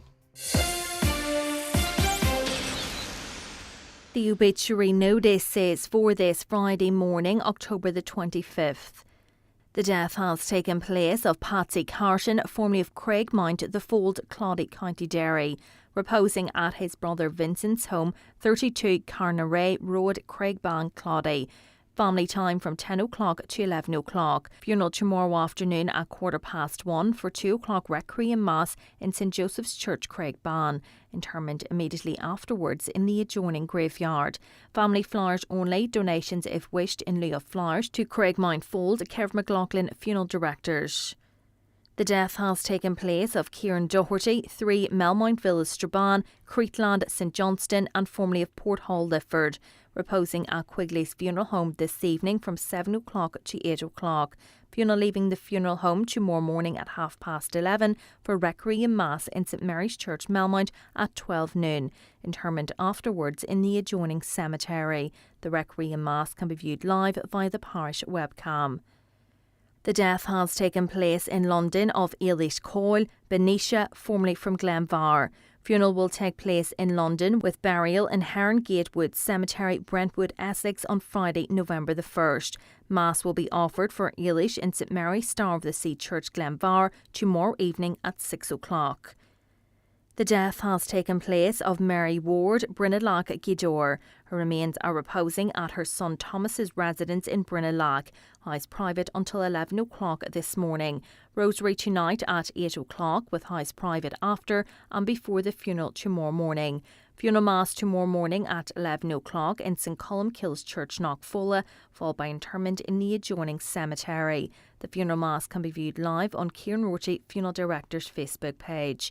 Family flowers only, please. Donations in lieu to Cancer Care West, care of any family member. The death has occurred of Susanna Fahy, née Dorian, Ballur Fanad. Her remains are reposing at her late residence. House private, please, from 10 o'clock to 12 midday with rosary tonight at 9 o'clock. Funeral mass will take place at St Mary's Church, Fanavolti Fanad at 12 noon tomorrow with burial afterwards in the adjoining cemetery. Donations in lieu of flowers if desired to the Donegal Hospice and Tamney Health Centre Patients Comfort Fund, care of Eamon Scott, funeral directors or any family member. The death has occurred of Bobby Bridie Doherty, 1 Ballymacule Terrace, Letterkenny. Leaving Letterkenny Funeral Home this morning at 10:30 for 11 o'clock Mass in St Junan's Cathedral, Letterkenny, with burial afterwards in the family plot in Conwall Cemetery. Family flowers only, please, with donations in lieu if desired to the Donegal Hospice, care of Patrick Doherty or Con McDade Funeral Directors. The death has occurred of Jim Crilly, Gorton Amok, Castlefin, reposing at the family home. Funeral from there this afternoon at 1:30 for service of thanksgiving for the life of Jim at 2 o'clock in Alt Presbyterian Church. Interment afterwards in the adjoining churchyard. Family flowers only, please. Donations in lieu if desired to Cardiovascular Unit, Galway University Hospital, care of any family member or Charles Lynch, Funeral Director. Family time, please, before the funeral today. The death has taken place of James Crawford, Alt Lower, Castlefin, reposing at the family home. Funeral from the family home tomorrow morning at 11:20 for Requiem Mass at 12 noon in St Columbus Church, Donegalub. Interment afterwards in the adjoining churchyard.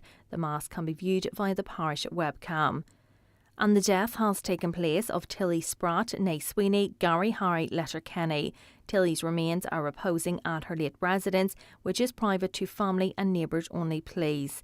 Funeral leaving Tilly's late residence this afternoon at 1:15, going to Conwall Parish Church, Letterkenny, for service of thanksgiving at 2 o'clock. Interment afterwards in Gortley Cemetery. Family flowers only, please. For family information and more details regarding wakes and funerals, please go to highlandradio.com. Highland Radio. Forests are more important than ever. Quilcha manages its forests sustainably to help combat climate change, to supply wood for building homes, to protect habitats for nature, and to provide beautiful places for people to enjoy. That's why Quilcha is working hard to take care of our forests and to plant new ones too. This helps to tackle climate change by capturing more carbon from the atmosphere and making our environment better for everyone. Quilcha, forests for climate, nature, wood and people. For a greener future for all. Text or WhatsApp your view to Greg on 086 60 25,000. And many of you have. Thanks once more to Emma Gova, Liam Blaney and Liam White for their views during the first hour. Housing and immigration both go hand in hand, says a listener. People coming into the country are being housed before the Irish. 86,000 came into the country last year and got housed. We need to talk about immigration. Another, Liam White, said it's very hard for young people to buy houses. I disagree. I got the Help to Buy grant from government. I got a €30,000 grant to pay my deposit. My wife and I are only on a wage and a half as she works part-time. 3 years ago I didn't have a house and now I'm living in my brand new house. Under Sinn Féin they want to remove this grant and buy council land that can't be used. Everyone likes to complain about this government, but we won't get this again. I know more people than ever that are building houses. Is it a hate crime to coercively manipulate a child to hate their loving co-parent, non-abusive mother or father? If not, it fails the test already and is not fit for purpose. There are no sanctions or consequences for the hate crime and child abuse called parental alienation, but it doesn't fall within the hate crime legislation. I understand where you're coming from. first you'd have to determine that action was motivated by hate as well, I suppose. What you and your guests are saying, that it's open season if you are white, straight and Irish, but if you're a so-called ethnic minority, you can do what you want. Just look at the courts every week. They're causing havoc in Irish society, and not one of you, if the guts to call it out, shame on you. There's a lot to unpack there. Firstly, proportionately, there aren't more people who are minorities in courts per se. I mean, you literally just look at the courts rather than maybe read a tweet from someone on it. It's about hating someone because they're a minority. I mean, you can be white and straight and Irish, and that's grand. But it's if you were to cause injury to someone based on them being an ethnic minority. I mean, do you want to be able to do you want to be able to beat someone up and not face any further punishment because they happen to be a minority? I don't understand. I'm not saying I'm for the legislation, but as it reads, it is actually really quite vague, right? But the consequences of it is that you would receive an extra sentence because you assaulted someone based on their gender or their race. You want to be able to just only get the regular punishment for that. I don't know what the text. Get back to me. Come on the radio and talk about it, by the way. If you think I've no guts, just come on and talk about it. I don't mind. Talk about anything if you want, as long as it's not offensive. I live in Capri and I met a guy going sideways on a motorbike last night. We managed to get him cleaned up and he wasn't badly injured, but please be careful as the roads are very slippy. The Glenfin to Ballabafay Capri Road has a bad oil spill. Ashleen says, was just about to send this person money and quickly Googled it, and she's on lots of other sites nationwide with the same story. It's a scam. Please don't fall for it. I nearly did. Also, notice they've turned off comments so no one can call them out. Maybe you can rescind your donation. So what's this about? Right, okay. It's a post that reads... I never thought I'd be the person that has to come onto social media and ask for help, but I'm having such a hard time right now. I've no food for my children, no gas in the house, and I don't get paid till Monday. I really don't know what to do, as this is my very last resort. Would anyone please help? I'll pay back on Monday. Could anyone please send anything whatsoever to this PayPal? So the PayPal is there. Right, okay, this is... I wouldn't fall for this one, to be honest with you, but people easily could. And it's not just on this one website that was posted locally. Apparently, it's on literally thousands of groups. Can you imagine if they get 1,000 people that would just send a $5? Be careful, folks. There are people that genuinely need it. Hi, Greg. This is in relation to the story coming to light about young woman in Letterkenny regarding violent rape and sexual assault. I just want to say this is absolutely shocking to happen on Main Street. We need to make sure this does not happen in our town or county. A high degree of Garda presence is required up and down this street. I hope to see that this weekend. Letterkenny is becoming an unsafe town at night. A very, very concerning, worrying story there. Will this new law be used against those on the far left who continuously target the Catholic Church, branding all clerics as paedophiles on social media in recent years? Based on religion? Yes, I presume, if hate. But it's not about verbalising issues. I mean, it's not about... You can call anyone anything, by the way.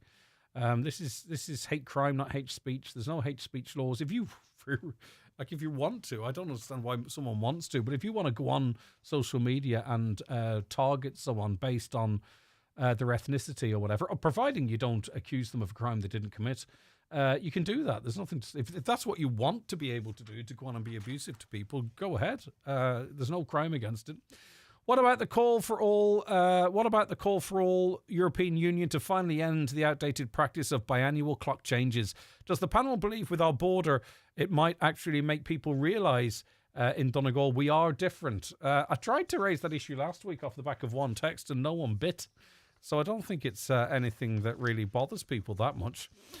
Greg, I went to school in 1966. Anything we learned was out of books. There was no such thing as painting nails. If we're going to learn colours, we learn it from painting on paper, in my opinion. The world has gone mad. Some people thinking they're a cat and some thinking they're a dog. What's wrong with them? People, you can't be a human and an animal at the same time. That's my opinion from Union. And listen, I mean, there is a lot of that going on at the moment. How long that lasts, I don't know. Because the world is tough, right? The world is tough. And what you might sort of think at 16, 17 and 18, I'm afraid there is not a world, and there won't be a world there whereby you can continue that. sort of nonsense, I have to say. If someone identifies a cat, I'm going to call it out. It's nonsense, right? So I don't know. I think there'll be a bit of a reset in that regard. To be honest with you, it's peculiar. About this inclusivity stuff, what's wrong with simply saying to a child, boys don't paint their nails, end of?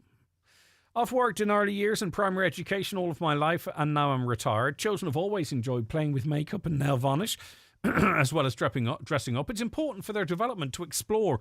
We wouldn't have this conversation 10 or 20 years ago. Parents accepted that this was part of a healthy play. There you go. That is another view as well. I mean, maybe we're up to high dome. Inhaled fumes of nail varnish wouldn't be good for children. It's not that type of nail varnish. It's the play stuff that many mums and dads have out there.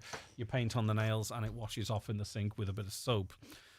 I agree that it's not appropriate for either boys or girls. Makeup and nail polish. Adults should not be reinforcing the obsession with how we look. Dressing up is imaginative play and comes from the children. Like, there's lots of adverts in which I don't understand, and maybe there's nothing wrong with it, by the way. I'm not linking these two, but there's lots of adverts where girls are portrayed, children are portrayed as adults, and adults are portrayed as children. It's a bit of fun, and I'm not saying it's anything other than that, right? But, you know, like kids' voices in the mouths of adults, or kids dressed up as adults arguing about who's paying for a meal. You'll have seen the ads. I don't understand. I don't see the motivation for it. I'm not connecting it to what we've just been talking about, but it does, like, let's not blur the boundaries. Let's keep kids and adults and have fun and entertaining adverts maybe different ways. I don't know. Maybe I'm barking up a wrong tree. 086 60 25,000. It's time for Vision Ireland Bingo on Highland Radio.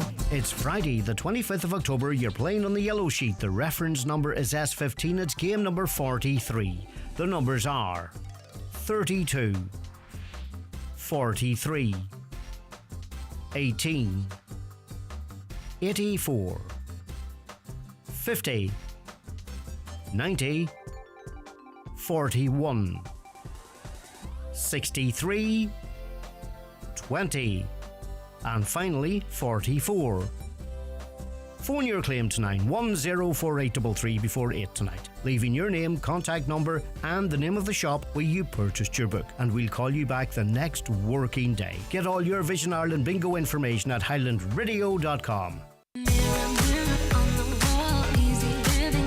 Easy Living Furniture's massive Oktoberfest sale has been extended but must end this Sunday. Everything's reduced, including sofas, dining, bedroom, mattresses and accessories. Visit us at Easy Living Furniture, Crescent Link Retail Park, Derry, Londonderry, or online at easylivingfurniture.co.uk. Mirror, mirror on the wall, Easy Living has it all. Easy Living Furniture, luxury furnishings, affordable luxury. Just the way I am. This Bank Holiday Sunday at the Abbey Hotel, Donegal, get ready for a spectacular night with Ireland's most exciting band, the Tumblin' Paddies. Come in your best fancy dress and dance the night away. Tickets on Eventbrite or pay at the door. The Tumblin' Paddies this Sunday. At SSE Electricity, we're more than just an energy provider. We're your business energy partner. From solar panels to energy audits and more, our expert business energy advisors will tailor a solution to make your business more energy efficient and sustainable. Switch to SSE Electricity today and start building towards a net zero future. Our local customer service team are waiting to talk to you. Visit sseelectricity.com/business. SSE Electricity. This is Generation Green. iMotors are now carrying the largest range of pre-owned cars in the Northwest. Don't settle for just any car. Choose the one that suits your style and budget. Visit imotors.ie to explore our extensive range with 20 plus brands to choose from and find your next car today. Or call into our showroom in Letterkenny or Malin. iMotors, fearless generation. The 9 till noon show with Sony Centre Letterkenny, Ireland's only Sony store, offering the best deals guaranteed. TVs, soundbars, headphones, cameras, party speakers and much more. Shop in-store or online at sonycentre.ie.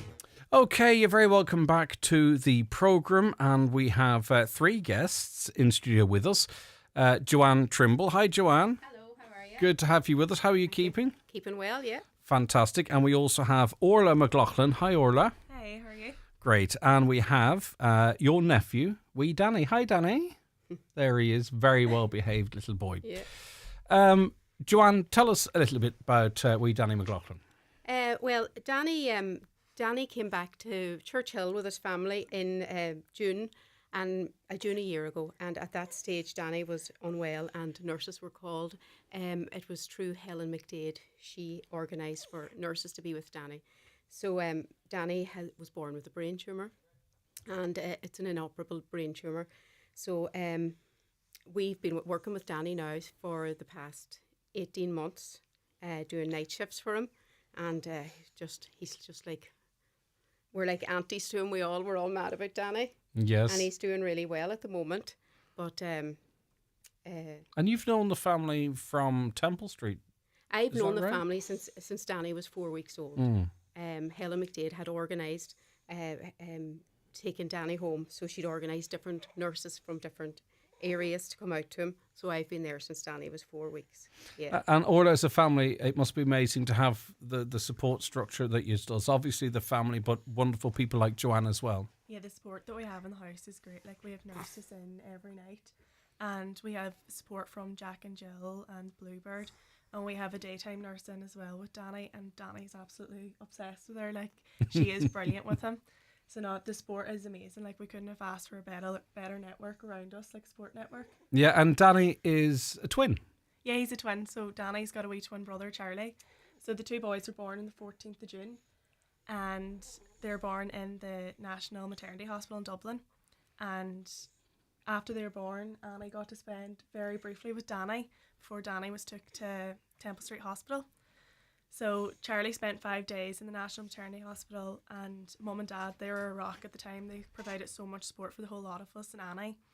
And Mum and Dad took Charlie down home, and Annie had to stay in Dublin with Danny until he got the care that he needed and was fit to come down the road. But Helen McDade was brilliant, and she put the push on that we could get Danny back down to his wee twin brother, and we did. 5 weeks later, we got him back down. Brilliant. And when did it become? When was it known that Danny had a brain tumour? I mean, I presume it was after his birth, whether it was determined it to be operable or not. But was Mum aware during the pregnancy? Okay, so we found out Annie was pregnant in November. Yeah. And she went into her 20-week scan, and she can't remember her coming out home, and she had tears in her eyes, and she says one of the wee twins has a shadow in his brain. Right. She was like, we don't know what it is. So from then the journey started. Like, we're all panicked, like, and we're up and down to Dublin for different scans and all. From then on, all Annie's scans were down Dublin. So we were very lucky at the time that our uncle Brian and his partner Anna, they were down in Dublin, and we got to, like, we could stay down. Yeah. And we had accommodation down there, so that was a great help. But she found out that it was then up in Dublin that it was a brain tumour, and they knew by the scans, and all the scans were really in depth. They knew by the scans that it was inoperable, and the positioning of the brain tumour was it was in behind his eye, so it was going to be very compatible with life. Like, they didn't. So him being with us here in the studio, he's already a special guest, but it sounds like he's an extra special guest given the prognosis during the pregnancy. Yeah, so. Yeah, they didn't expect Danny to do so well. Yeah. They said the location of the tumour, it was going to be incompatible with life. He's laughing at me now. So Danny became... Could be my voice. So Danny done well for the first 4 or 6 weeks. He had oxygen, and he was NG fed, and, you know, as I said, he was nursed round the clock. So then when Danny was about 2 months old, he became very acutely unwell. And it was a Friday morning. Me and Orla were just talking about it coming in here. It was a Friday morning, and Danny stopped breathing. And Orla was there that morning. Big yawn. And Orla saved Danny's life that morning. And again, Danny back to the hospital, and again preparing everybody for a final journey for Danny. But Danny rallied again. He's a battler. And amazed everybody. And he was having none of it. So he's a tough wee buck, so he is. And when you're having a bad moment, and the next thing you look at Danny and he's smiling at you, yeah, he's a great smiler at the minute. Okay. Yeah. There's a fundraiser at the moment. It's just search We-Danny on GoFundMe, but we're going to link it on our social media as well. Joanne, do you want to explain what that is for?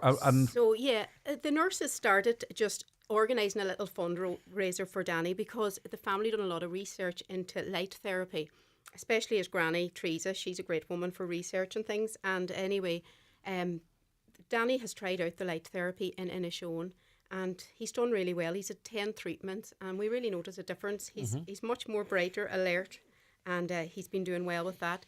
So another thing that we were hoping for as well was a wee sensory room. You know, going forward, if Danny's ever sore or distressed, at least if he had a wee sensory room, you know, he would have more comfort. Would that be in the home, ideally, Joanne? It would be great if it could be in the home, yeah. It would be great, yeah. So with the money that's raised, and we know how generous the people of Ireland are, but how generous the people of Donegal are, what equipment would it allow to be, or is it to pay for treatments? Or Well, it's to pay for treatments, okay. yeah, and then also just for the wee sensory room. Those were the things that we... At the moment, is the light treatment available in Inishowen? It is, okay. yeah.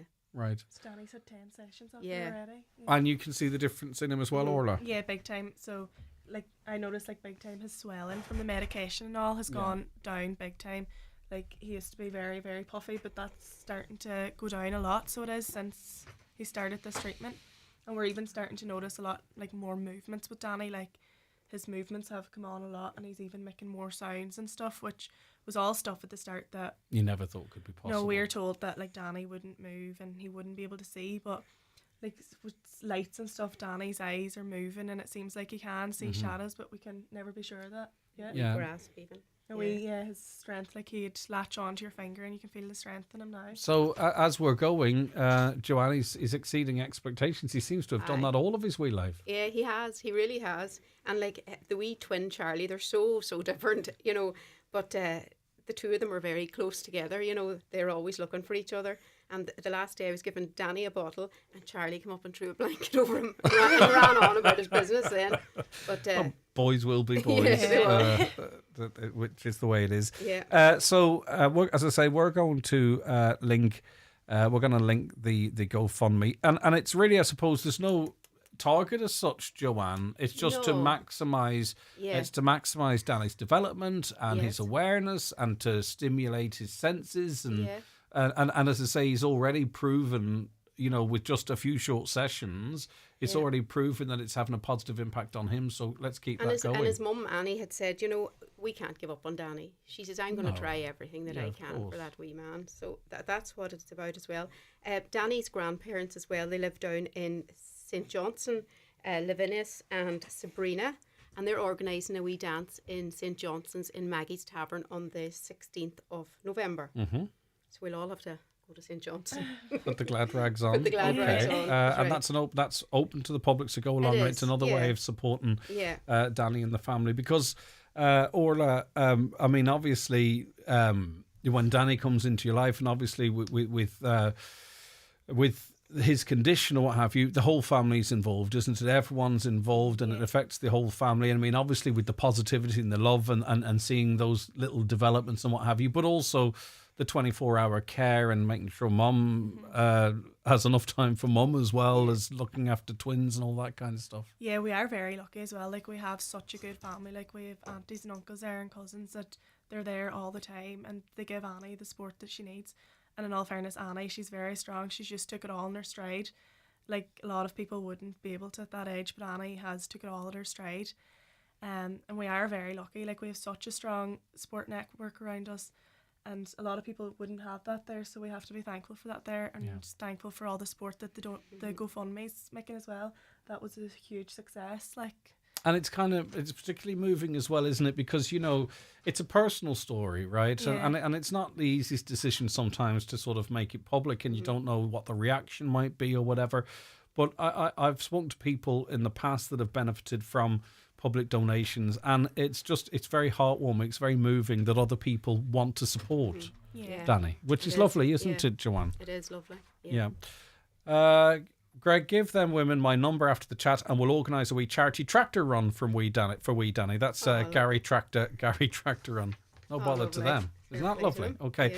Any of you out there, by the way, loads of you out there involved in fundraising and that type of stuff, if you want to back Danny and Annie and all the family and help with him develop as best as he can develop, because it's great to see some positive signs. you can do that as well. But at the moment, we're also encouraging you to go to the GoFundMe page, and we'll link it, but search Danny and you'll find it there. So, Joanne, talk to me a little bit about the level of care, because how many of you are assisting the family with care? And it's 24-hour care, is that correct? It's not quite now at the moment, but Danny gets care 5 nights a week from Bluebird Care Nurses, which is brilliant. So they come in and they stay with Danny from 11 to 7 in the morning. And then he also gets care from Jack and Jill, yeah. So it's 5 nights a week. Another brilliant organisation. It's brilliant. Yeah. And then he has a few hours during the day because he needs a lot of physio and stuff like that, and play therapy, and all that makes a wild difference to him. So it's a great support. And like we all get on great with Annie. We'd be dying to get chatting to her and see her all. So another thing about Annie is she's so calm. She's the best mother. Like, she's a young girl. And I remember after Danny got really sick that first time, like, it was so frightening. And I had gone on holidays and I couldn't stop thinking about him. And I messaged Danny and I said, how is he? And she sent me back a photograph of Danny with a coat on him, along with Charlie, down in the beach in Downings. Yeah, and the oxygen, the whole lot with them. And I thought, that's the girl. Yeah. You know, she wasn't going to miss anything with them. Brilliant. She done everything.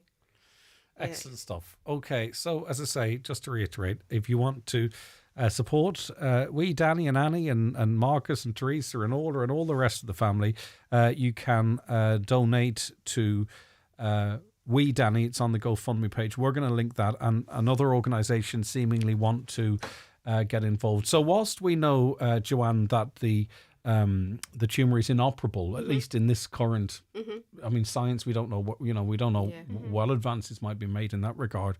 Is there a hope that the tumour can be shrunk, and would that be through the light therapy, or is alternative? I mean, everything's on the table, I presume. With the light therapy, that it will reduce pressure, and I suppose you just need to hope. They have said with when we went to the light therapy, they had said that they would hope that it would. But when you look at the other advances that you outlined, Orla, who's to say it won't? And you won't know until you try. And you have to give him the best opportunity as possible, even just for comfort, even if it's not in terms of necessarily developmental improvements. Presumably it's for his comfort as well, if it were to reduce. Yeah. Okay, well, listen, I'm so pleased that you brought him in with us. He is no doubt a little angel, and he's rocking the Tommy Hilfiger as well. He is, isn't he? Yeah, he likes his style. He likes his Tommies. All right, brilliant stuff. And is there anything else, either Joanna or Orla, that you want to add before you leave? Because I'm sure you were thinking about things that you wanted to say. So, Orla? No, I just want to thank everyone for donating and how good everyone was, especially how good everyone was since Danny's came home, like the healthcare and the support from our family and everything. It's great to see, like, we have such a good support network, and I'd like to thank everyone for how good they are. Okay, and Joanne? Yeah, I'm just feel the same. We're humbled by everybody. They got a great support. Tell us one more time about Marcus and Teresa's night. It is them that are organising. No, it's not. It's his other granny and granddad in St. Johnson. Right, okay. And what are they organising? They're organising a dance on the 16th in Maggie's Tavern. In St. Johnson. St. Johnson. Brilliant, okay. Yeah. So a night out, a bit of fun, and also supporting the family. Yeah. Joanne Trimble, thank you so much for calling in. Much. And Danny's so well behaved. You wouldn't even know he was in the room, other than his lovely smiles and his odd yawn. Again, that could be my voice. I'm not really quite sure. I can bore people. And Orla McLaughlin, who is Danny's auntie. Thank you. Mum's sister. Thank you very much indeed. Now, if you want to support Danny and the family, we'll link the GoFundMe page on our social media. If you search Wee Danny, GoFundMe and Wee Danny in Google, normally you find them that way, but just double check, of course. You'll know from the description that it's about Danny in Inishowen, and it's about supporting the family and giving him the light therapy in Inishowen as well, which has already shown improvements, and hopefully, fingers crossed, and miracles do happen as well, it might shrink the tumour and give him a better chance. And if you meet Danny, there's no doubt about it, you'll realise how special he is. And not to forget, I haven't met him, but I'm sure Charlie. Yeah. I can't forget Charlie Can't either. forget Charlie. And the blankets. Yeah.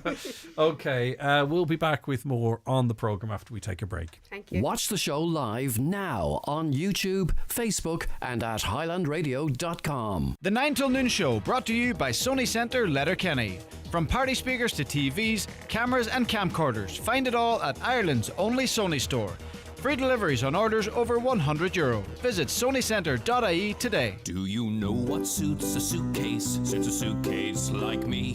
What's suitable for a dutiful piece of luggage like me? Shannon Airport knows precisely what exactly suits me nicely. So find out concisely at shannonairport.ie. Affordable parking, easy access, seamless security and dream holiday destinations like Lanzarote, Paris and New York for a hassle-free airport experience for you and your suitcase. Start your dream holiday at shannonairport.ie. They say time equals money, so spend your money where you spend your time.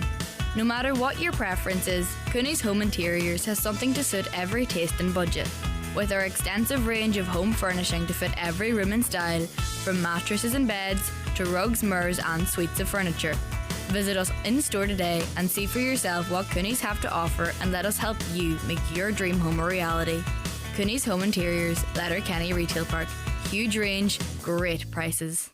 Brian McCormick, Sports and Leisure, supporting you with the right footwear. Hoka Trainers. Have you tried the Hoka Sensation yet? Hoka provides comfort, support and shock absorption, which makes them a good choice for frequent runners and walkers, or anyone whose job requires standing for the majority of the day. For support or pronation, try the Arari 6. For maximum cushioning, try Hoka Bondi 8. Check in store or shop online at bmcsports.ie. Step into our safe-sized experience at Brian McCormick Sports.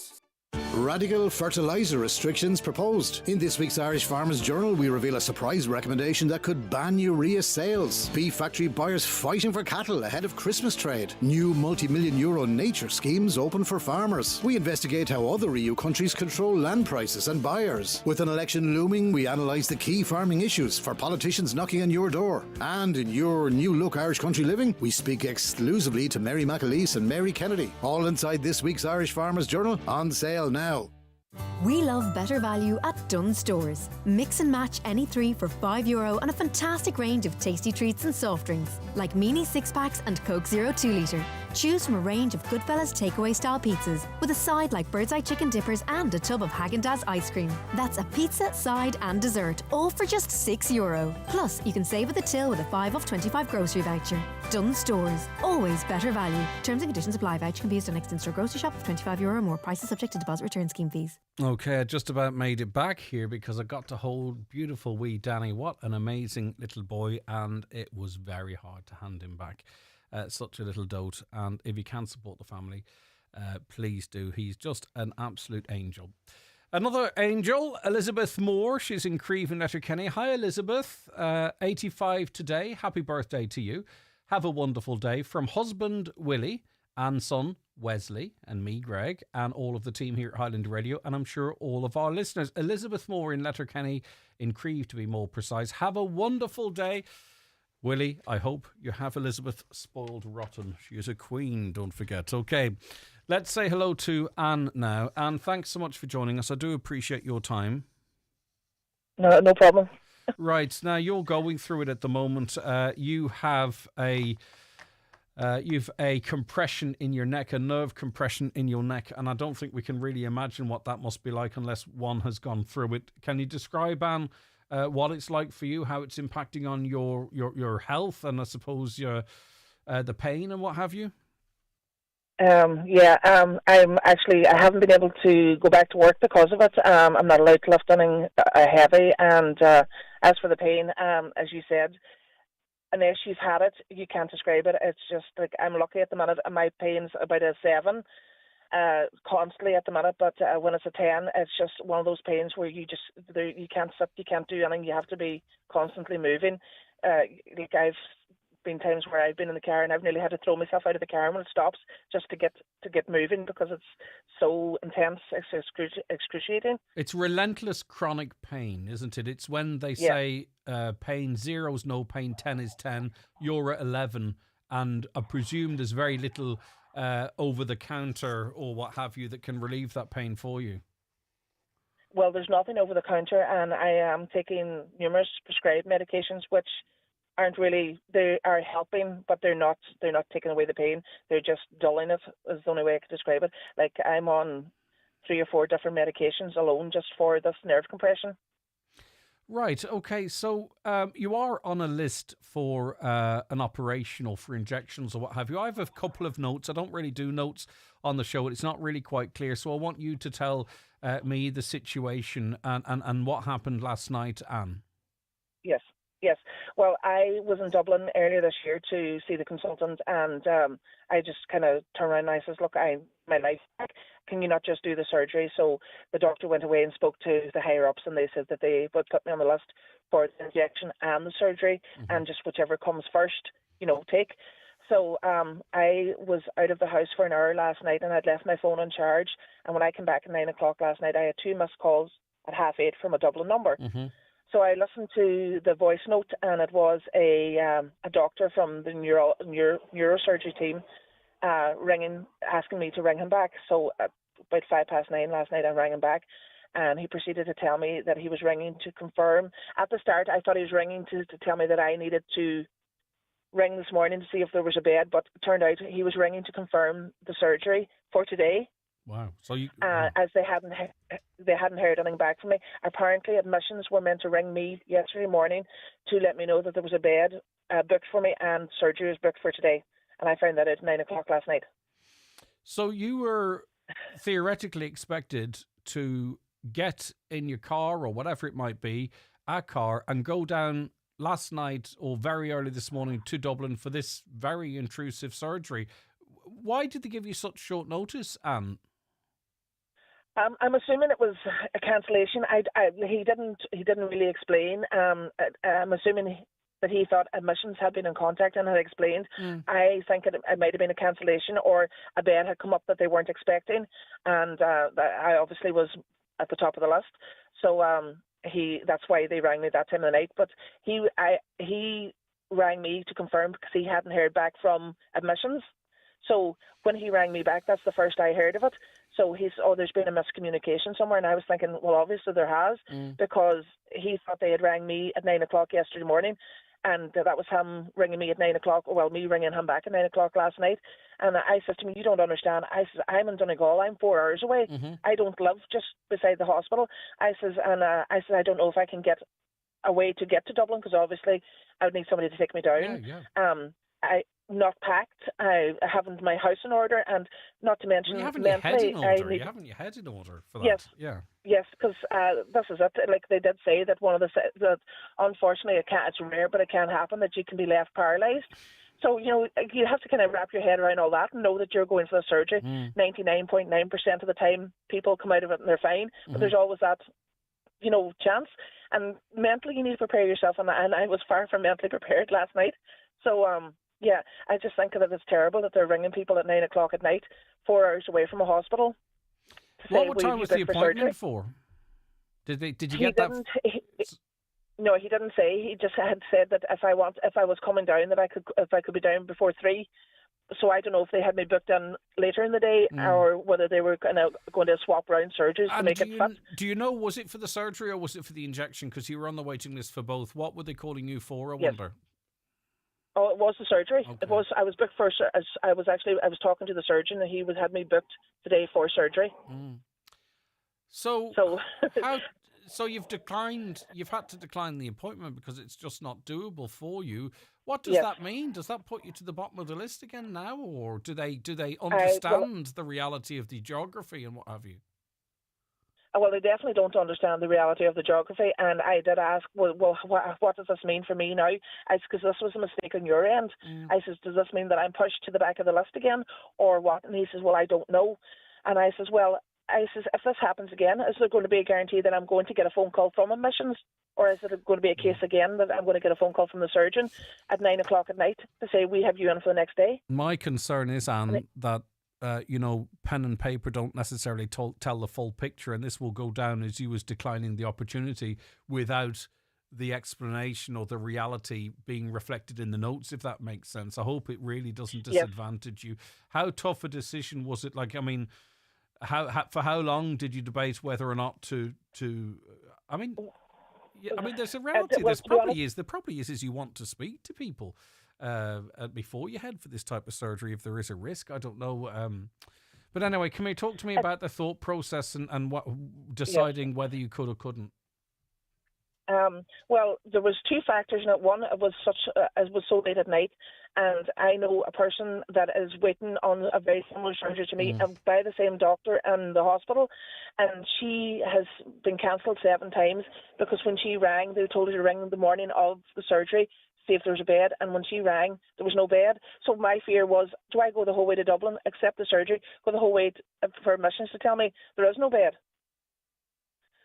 So, you know what I mean? And that was kind of a factor. And then the other factor was, you know, it's 4 hours away, and I would like somebody to be able to come with me just to settle me in my bed, if you know what I mean. No, 100% I do. I know, 100%. And then, go ahead, yeah. And then on top of that, my daughter is actually pregnant at the minute, and she is going for a scan today, and that was all organised. And, you know, it was a whole lot of factors that came together to make it impossible, nearly. And it was a tough decision. Like, I was kind of, will I go? And then there's that fear, you know, Jesus, I don't want to go. How much of this is probably not a fair question, but how much was it fear, do you think, and how much was it all of the stuff we've been talking about? Because it's a big thing, isn't it? It is a big thing. Well, the fear is going to be there regardless if I get 10 days notice or I get 2 hours notice. It was a combination of factors working against me at that time of night, and it was the fact that it was so short notice. You know, there was no time. So, like, if I had been notified at 9 o'clock yesterday morning, I would have had time to organise things. Yeah. Well, I mean, obviously, listen, in the first instance, Anne, it's good to talk to you to discuss the reality of living in Donegal, so far removed from where these surgeries take place, and the lack of understanding that to ring someone at 9 o'clock at night for an admission before 3 the next day, it's not really reflective of the geography of this country and what we have to do to get healthcare. Other than that, Anne, I mean, obviously, we can make an inquiry to see what impact that has on your position. I presume they won't talk of you specifically, but it will be interesting if you want us to. We can make contact with the HSE to see how this affects you in terms of your position on the waiting list. Do they take account of the realities? Just by the by, Dolores had a compression in her neck as well, a nerve compression, and got the injection, and she never looked back after the injection. I don't know. Have you ever had the injection yet, Anne? No, I haven't, and I did ask them what the success rate was when they mentioned it, and they said that they can't. It varies from person to person. They said that they have had people that have had the injection and that worked for a couple of months. They've had people that have had the injection that have never ever come back, and they've had the people that haven't had the injection and it didn't work. Yeah, you know, and the way the health service is now, they won't commit to anything, and I understand that, but they just won't give you a straight answer because they have to cover all bases. And listen, I hope you get a call back with notice as soon as is possible, because I can only imagine, and that's not just a phrase, what it must be like to have acute pain that's very hard to or impossible to manage. I hope you get sorted soon. I hope your daughter's scan all goes well. And listen, hopefully you're not in too much pain at the moment. A 7, but a 7 would probably kill me, but it's probably a break for you. It's funny how it goes, isn't it? Yeah. All right. Yes. Well, this is it. Everybody's version of 7 is different. Yes, exactly. All right. And listen, genuine best wishes to you and all. And we'll make our inquiries. And if we get anything back, which I'm sure we'll get something back, we'll obviously relate that to you directly. Thank you for your time. Thank you very much, Greg. Thank you. All right. Bye-bye, Anne. Bye-bye, Anne. So there you go. I mean, that's the reality of the postcode lottery of the health service in some instances. And Anne wasn't a winner there, though her number was drawn, so to speak. It does seem incredibly short notice for a surgery that does carry, albeit small, does carry risk, and with everything else that's going on in people's lives and what have you. If you can relate to that, 086 60 25,000, a WhatsApp and text number, or give us a call on 07491 25,000. Now, of course, you know, there's light and shade in life, and we've talked about a lot of serious issues today. A lot of, in a way, having Danny in studio, incredibly emotional because he's such a beautiful young boy, but you can also see how brave he has to be. You know, It's a challenging conversation, and we've talked about other things throughout the course of the week. And we're heading towards 11 o'clock, and it's the last hour of the show for the week, heading into a long weekend.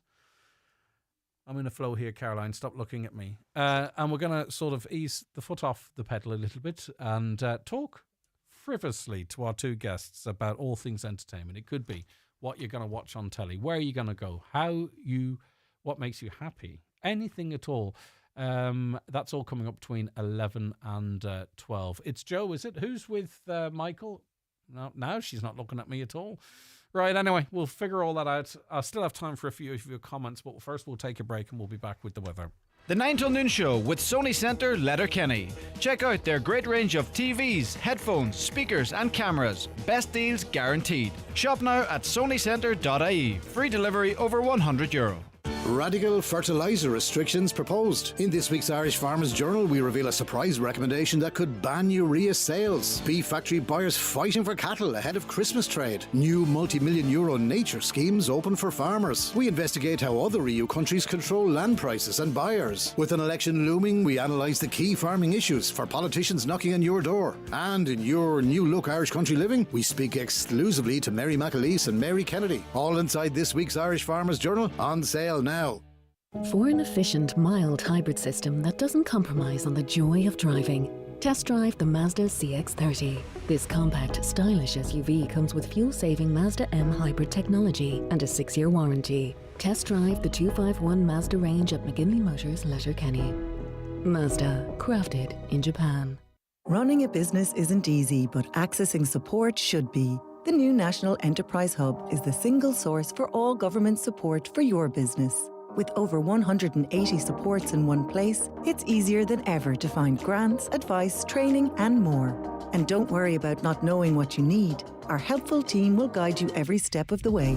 Visit neh.gov.ie to learn how we can help. The National Enterprise Hub. Support starts here, an initiative of the Government of Ireland. Because your no claims bonus matters to you, it matters to us.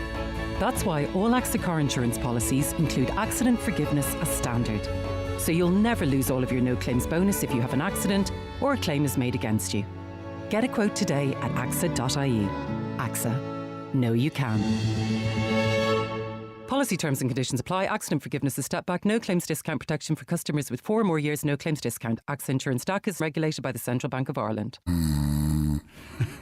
That's the sound of someone sleeping soundly on a Restex mattress. Choose from the Donegal range. A Teelan, a Kinnigo, or a Mulroy mattress. It'll change the way you sleep forever.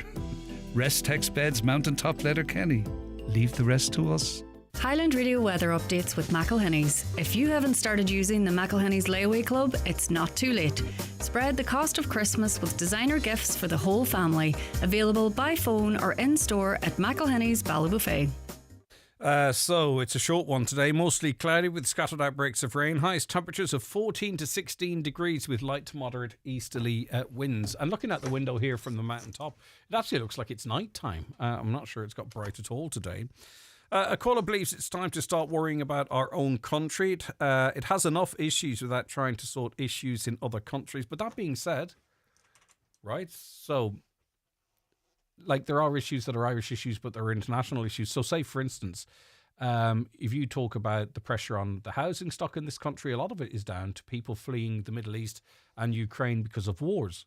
And then a lot of the time they go to seek refuge. They come into Ireland in big numbers, and that's putting pressure on the system and housing. So I don't know, can you look at problems in our own country in isolation, or if you want to maybe make life better for people for where they live and allow them to stay in their own country, which most do you have to think about it on a global level? Bit complex, but you know. Hi, Greg. Just got the tail end of the panel there about the general election. I myself will be voting for a local independent candidate who lives in Letterkenny electoral area. I'm finished with parties that are full of false promises. The person who cares what happens in Letterkenny and its electoral area and is willing to work hard for the county and not get sucked into self-interest, it happens in local elections. A person like Mr. Pringle, I don't agree with everything he stands for, but at least he's fighting his corner. Hi, Greg. My daughter came back home yesterday from school and she said the teacher would not let her go to the toilet, and she said she was dying to go. I told my daughter next time, go to the corner of the classroom and pee in the classroom and tell the teacher to phone me. The teachers are like the Garda. Too much power.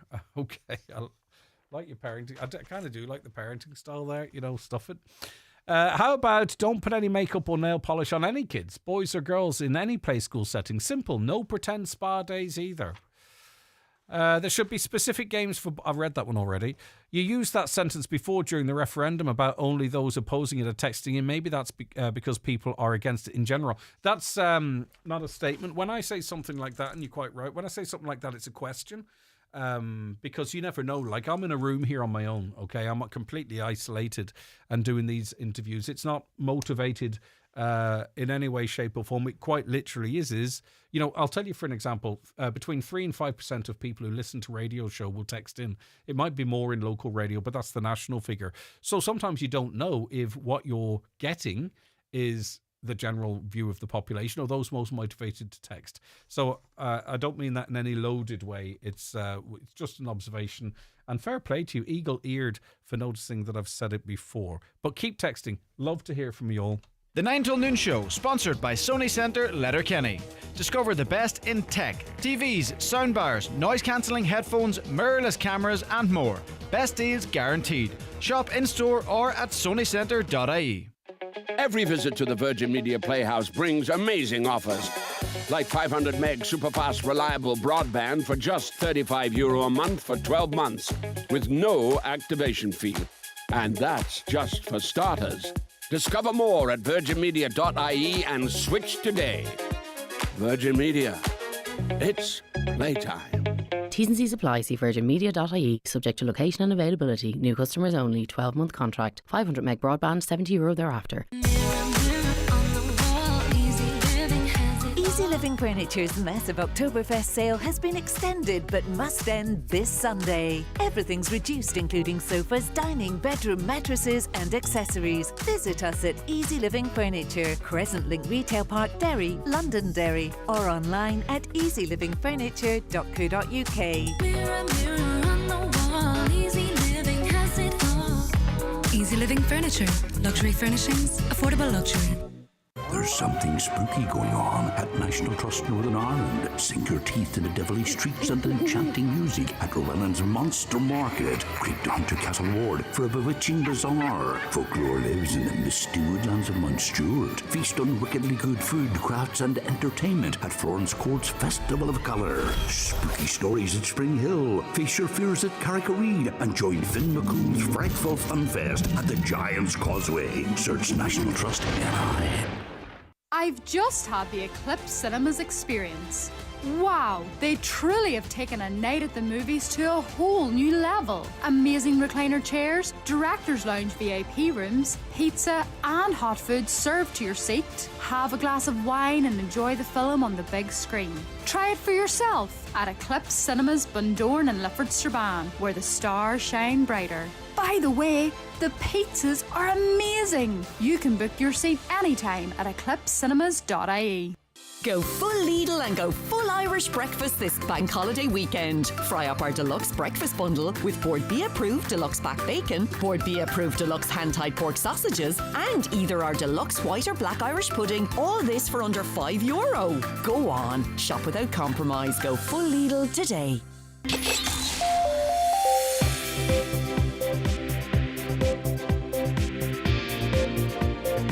With all the stories that matter across the Northwest, it's Greg Hughes on the 9 to Noon Show on Highland Radio. Okay, we're heading into the last hour of the programme for this week, in fact, and it's 11 o'clock. So let's welcome back into the studio now Donald Kavanagh.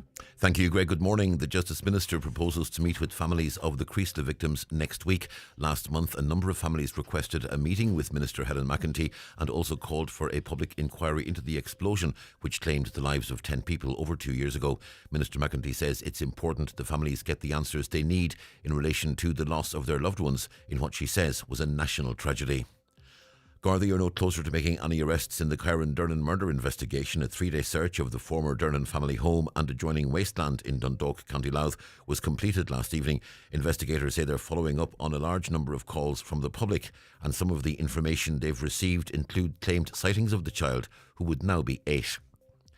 A Fianna Fáil councillor in Donegal says the decision by Party HQ to add Claudia Kennedy to the general election ticket in the county comes as a shock. On today's 9 till noon show, Councillor Liam Blaney questioned whether a third candidate was necessary and suggested that if that was the case, it should have been Councillor Micheál Naughton, who was narrowly defeated at the party's selection convention by former Deputy Pat the Cope Gallagher. The Glenties Municipal District is debating its provisional budget this morning. The council's Director of Finance, Richard Gibson, has again said the process isn't ideal, but it's the model they must follow. In line with the Local Government Act, a general municipal allocation of €150,000 has been proposed for the Glenties MD. That'll allow for €25,000 per member for allocation at their discretion. Councillor Micheál Colmgilla-Asbach, however, has proposed that the budget be rejected.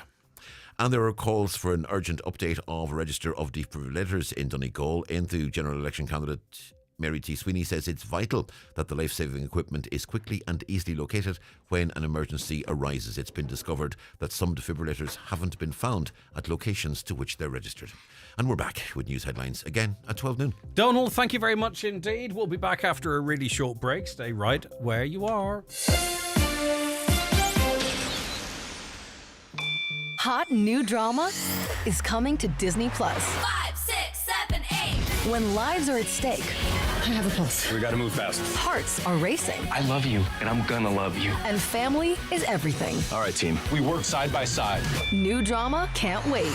Set a reminder to stream the latest seasons of Grey's Anatomy and 911. Welcome back. And the new series, Dr. Odyssey. Brace for impact. On Disney Plus. Now streaming from $9.99 a month, 18 plus subscription required.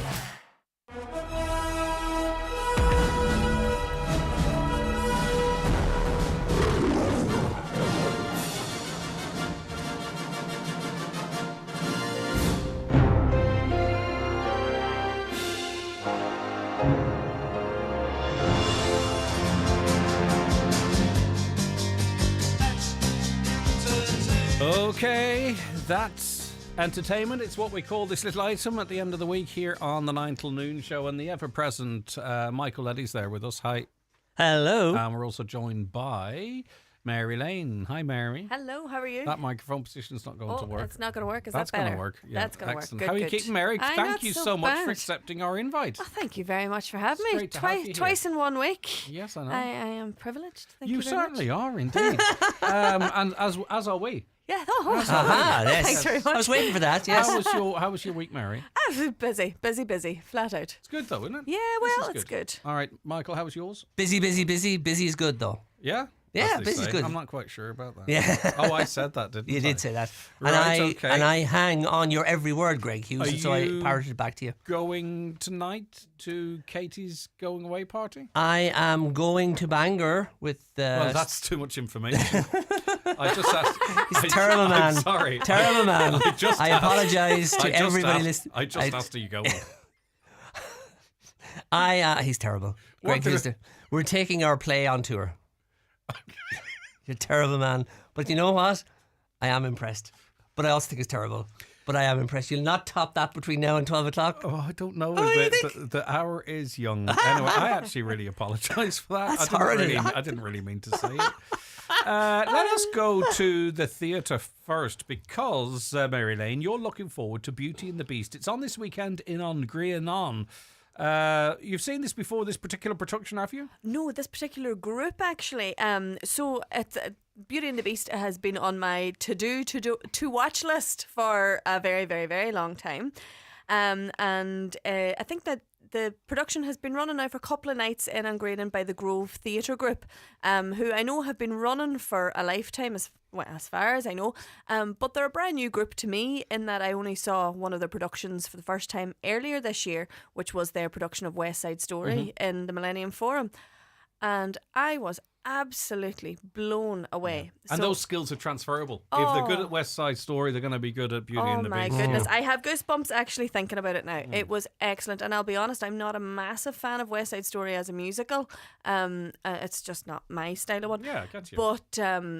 But I've been raving about it since. So when I heard it was them that was doing the Beauty and the Beast, I thought, definitely. I am there with all the bells on. And looking forward to seeing their interpretation of this. Yeah, play, very much so. And I was speaking to somebody actually last night who has seen it this week and said it is spectacular. The use of their projections, their costumes, it's quite mind blowing. So I'm really looking forward. I love to look forward to something that I'm anticipating is going to be really high caliber, because I know we often bandy about the compliment of going, oh, it's just like the West End, and I really, it's not a compliment. I give out willy nilly, and even when people say it to things that I be in, I'm like, oh, thanks very much, but I don't take it lightly. But honest to God, like their West Side Story was West End caliber, so I am really, really looking forward to it. Please don't let me down. Do we know if there are tickets available still? There's still a few, like literally, you're talking the back couple of rows. They're but it's such is the way that's laid out. Yes. Like if you're in the 3 Arena and you say the back couple of rows,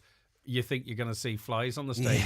But I actually was quite surprised. Surely you need to be in the front row to see flies on the stage. I mean, think about it. They're precisely. They're tiny little things. Because if you were so far back in the 3 Arena, there might appear to be flies at Aegis. I know. But it's actually holds a lot of people, but it's such a compact venue that all seats are good seats. Oh, the layout of Ungraining is so fantastic that actually my dad's favourite place to sit now is the very back corner. Ooh. Loves it. And actually that's where I sat the other week there for our one night drama night, and I watched the 3 plays from the very back row, and I missed absolutely nothing. Of course you wouldn't. Yeah, exactly. Because I was beautiful. Sorry, the point I was trying to make, I'm not sure if I fully made it because I've drank too much coffee, is that I actually really hadn't been in the theatre before properly until such time as we went in to do the music competition. And I just thought it was going to go back forever. No, it's a good venue. It's a lovely venue. We are so blessed to have a venue. All right, like that's it. Beauty and the Beast. Spoiled, yeah. Grove Theatre's representation of that, which should be interesting. Now we have one of the youngest and trendiest broadcasters in the country, Michael Leddy, who's all over TikTok. Watching Maxwell the cat on TikTok. Yeah, well, I'm down with the kids, and Is this a cry for help? Blink twice if you need an intervention. I am. My finger. Would you believe me, Greg Hughes, if I said to you that my finger is on the pulse and I know what's hot and trendy? Okay. Don't answer that question. Oh, that was okay. I'm sorry. No, I'm sorry. I'm just pacifying Maxwell you. the cat has. I'm not on TikTok. Okay. I know it's a shock. You're shocked. Okay. You're shocked. But this has exploded in the last couple of weeks, so much so that it's all over Facebook and everywhere else. So what is Maxwell the cat? So this is the thing I've learned about in the last couple of weeks that a lot of people do, where they get a little GoPro and they attach it to their cat or the dog's collar, and they let them go about. And I have actually seen this now. This that you kind of talk thing. about it, yeah. But Maxwell, these videos started going up in April of this year, and Maxwell the cat is a legitimate internet sensation because Maxwell is a bit of a thug, Thugg. He is a cat that nobody knows where he is, although a lot of viewers seem to think he might be in China, but they're not sure exactly because we have no distinguishing features in any of the videos. I don't think you can really necessarily find out where a cat's from their features, to be honest with you. Well, yeah, I suppose, yeah, to some degree. So, but nobody knows where Maxwell is, but Maxwell is a very bad cat with a bad attitude, and these videos are just mostly Maxwell wandering the streets of this urban area, sort of a peripheral. There's some foliage and there's some trees and there's stuff as well, but it's mainly streets and stuff. He wanders around attacking other cats, and he just, as soon as he sees, he's a bully.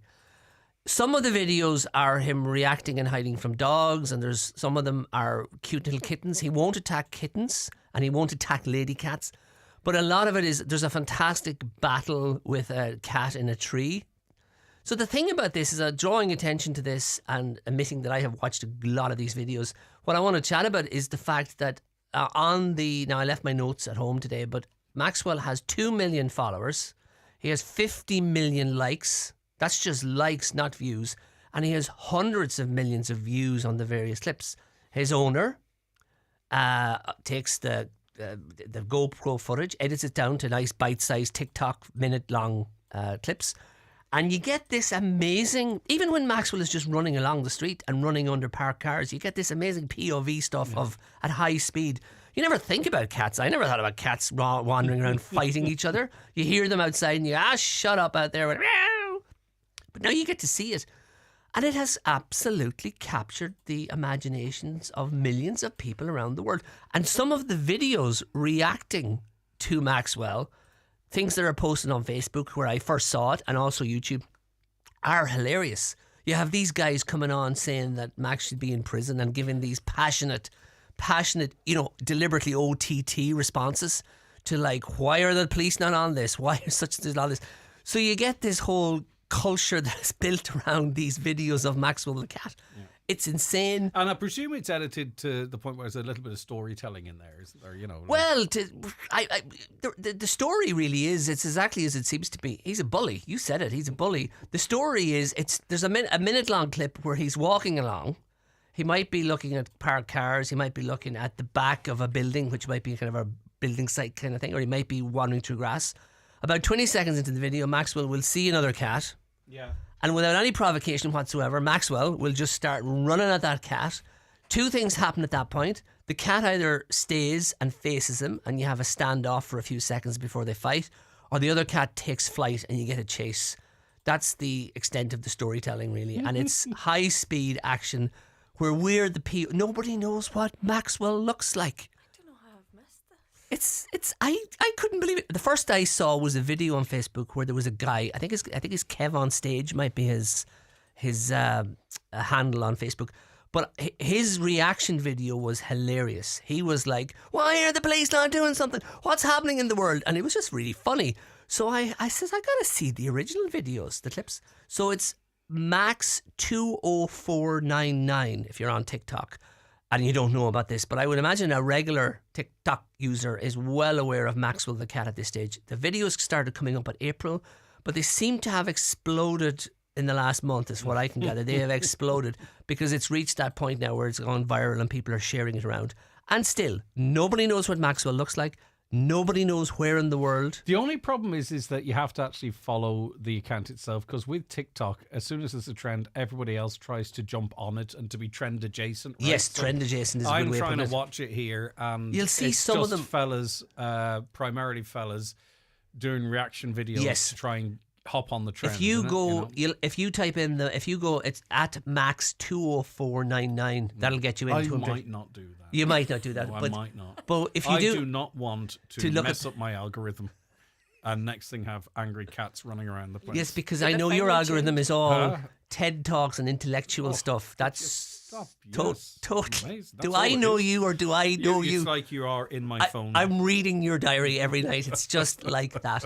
So that's me chatting about. It's something a little bit different. Maxwell the cat. And look, the thing about TikTok, the reason why it takes up so much of people's times is that how it works. So Facebook, right? You get your 5,000 friends, and you're in your echo chamber, right?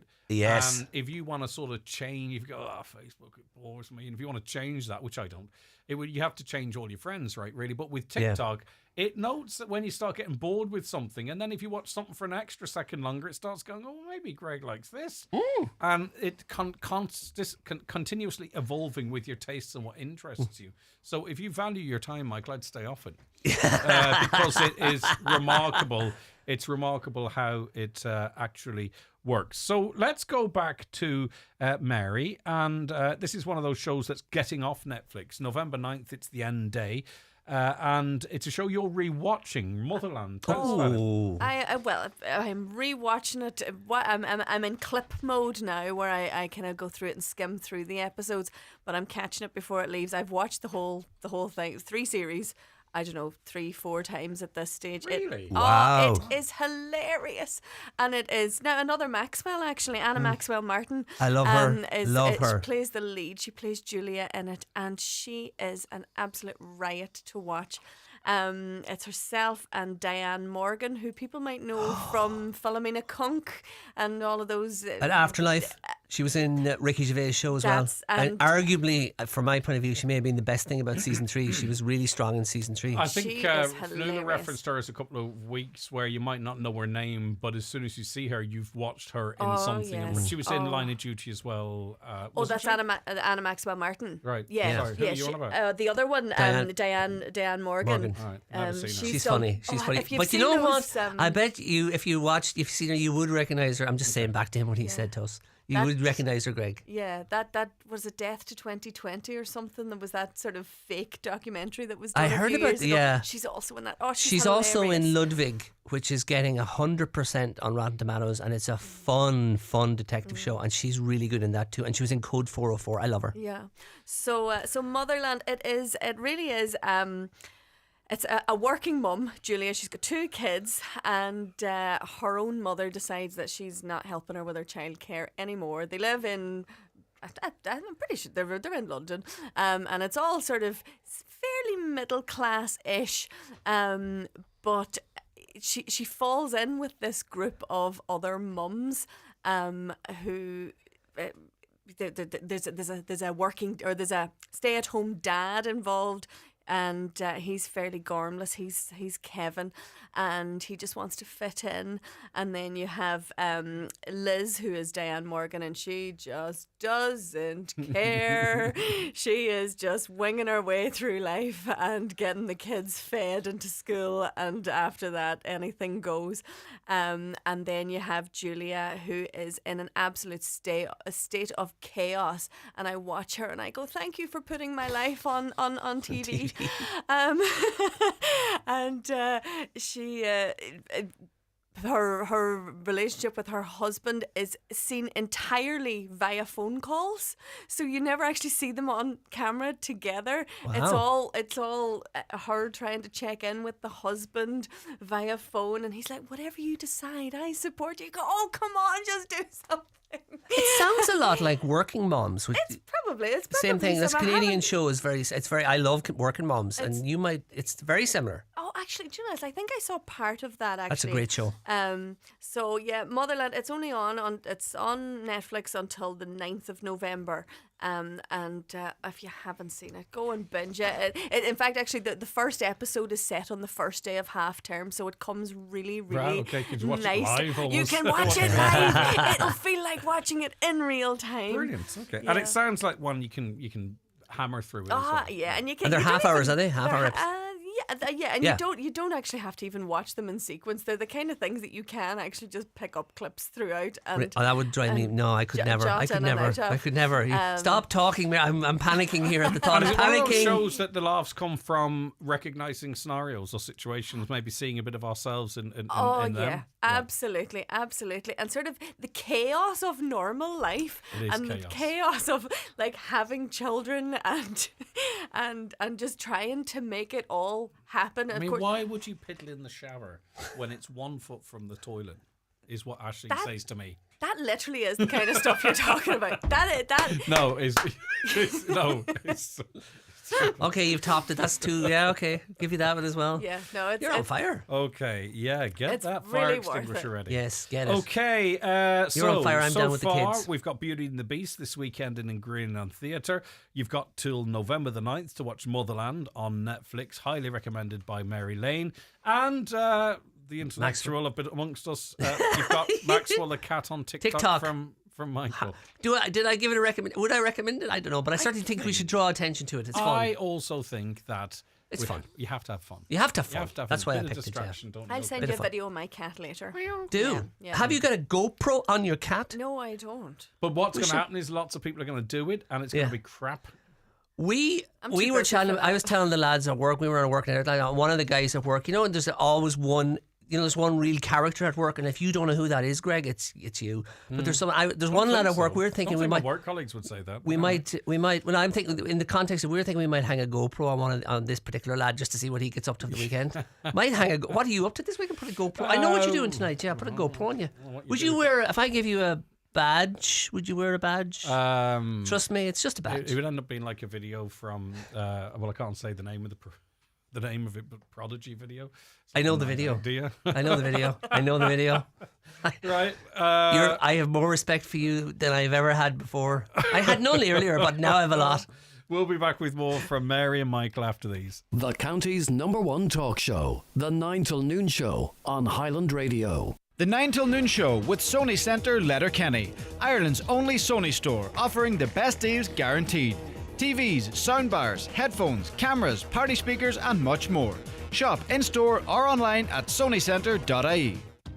Get ready for Pumpkin Day at the ESA Centre, located on the Donegal-Derry border, air code F93F104. This free event is open to everyone. Choose from a great selection of Halloween pumpkins. Enjoy face painting, tasty treats, hot food and tray bakes. Get spooky in our photo booth and don't miss the fancy dress fun. Be there if you dare. That's Pumpkin Day at the ESA Centre this Saturday the 26th, F93F104.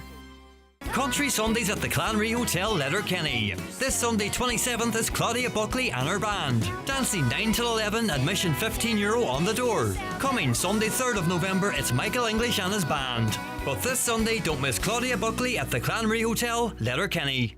Mary here from the cosmetic department at McGee's Chemist to let you know that Loncome have a great beauty gift available here this week. Buy 2 Loncome products, one to be skincare, and you will get a free 7-piece gift containing a 50ml cleansing milk, a choice of Absolute or Hydrogen travel size creams, and more iconic Loncome products while stocks last. For any skincare advice, you can always talk to Gemma or myself here at McGee's Chemist, Main Street, Letterkenny. On Business Matters this week, my guest is Dublin-based Donegal woman Elaine Noonan, the founder and chief executive of Community Connect, Ireland's first nationwide baby bank charity. So join me, Chris Ashmore, on Business Matters after the 6 o'clock news on Sunday. Business Matters on Highland Radio is brought to you by Local Enterprise Office Donegal. If you have an idea to start or grow your business within Donegal, contact the Local Enterprise Office to find out more about the supports available for businesses. See localenterprise.ie/Donegal. Thinking of getting a new car in 2025? Why not get one in 2026 as well? Buy a selected 251 Nissan and we'll replace it with a 261 Nissan for free. For details about this and all our 251 offers, contact your local Nissan dealer or visit nissan.ie. Nissan. Defy ordinary. Terms and conditions apply. Highland Radio Time Checks brought to you by EirGrid, the operator and developer of Ireland's electricity grid. EirGrid, powering up communities, powering up Ireland. The time is... It is 11:23 on this Friday's 9 till Noon Show. You're very welcome back. Just to let you know, there's a parish dance in Glenfinn Parish Hall on Friday the 25th of October, which is tonight. It runs from 9 to 11 p.m. Admission is €10 and music is by Stillwater. And I'm more than happy to mention your events, your community events that are coming up this weekend. If you want to get in touch with us, 086 60 25,000 is the WhatsApp and text number. Right, John O'Donnell, director of the One Act Drama Festival in Letterkenny, is with us now. And we've been talking about this, I suppose, on and off over the course of the last couple of weeks. John, welcome to the programme. Thanks so much for joining us. Thank you very much, Greg. Right, okay, so talk to me about the One Act Festival. So the One Act Festival is celebrating its 10th anniversary this year in Letterkenny. It's a competition-based festival, so you have 3 one-act plays on the Friday night, 3 on the Saturday night, and 3 again on the Sunday afternoon. So basically you're looking at 3 one-act shows ranging in time from about 25 to 55 minutes. It's actually a wonderful way for anybody who sort of would be reluctant, let's say, to go to drama at the theatre. It's a great introduction to drama on a theatre stage. You get to see 3 shows in one night. They're all short, little clip-type shows, as I say, 25 to 55 minutes. And you're going to see something different in all three plays, and you're going to see really high-quality, professionally produced productions. So there's 9 in total, is that There's correct? 9 in total competing over the weekend. How do you whittle it down to the 9 to compete for are in this event? Well, in early September, amateur groups from all around the country, if they want to participate or try to get to the All Ireland One Act finals, they've got to participate in 5 festivals throughout the country. Mm-hmm. So we're actually inundated with groups wanting to come to perform at the festival. Because, as I say, all the groups... Well, this is quite clever then. then. So this is, and it's actually really good for getting shows on stage all around the country and what have you. This is then part of sort of a network that feeds into an overall. Absolutely. Right, yeah, okay, yeah. brilliant. So it's not like leagues as such, but what it does is it promotes lots of these types of shows all over the country. Exactly, yeah, okay, yeah. brilliant. And then presumably each individual builds up reputations then, don't they? Exactly. Yeah, so okay, all great the stuff. shows Yeah. are marked by an adjudicator at the actual event, and this is one of the other beauties of the One Act Festival circuit. At the end of each evening, you get a professional adjudicator. This year it's Declan Drohan, who is a lecturer in BA in Performing Arts and Creative Arts practice in ATU in Sligo. He'll get up at the end of the night and he'll actually give you his views on each production that has played that evening. And a lot of people actually go to the One Act Festivals to hear what these people have to say about the actual shows. Right. And again, harken back to sort of bringing people to the theatre that haven't been before. You're sitting there at the end of the night and you're getting somebody who knows theatre inside out, giving you their thoughts on a particular show.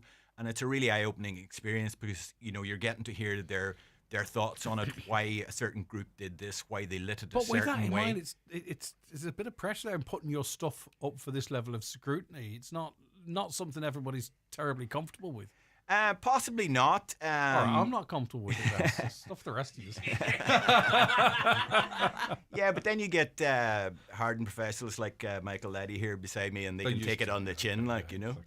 Right, we've got local interest, of course, Cider Park from Kieran Kelly and A Matter of Rights from Conor Malone.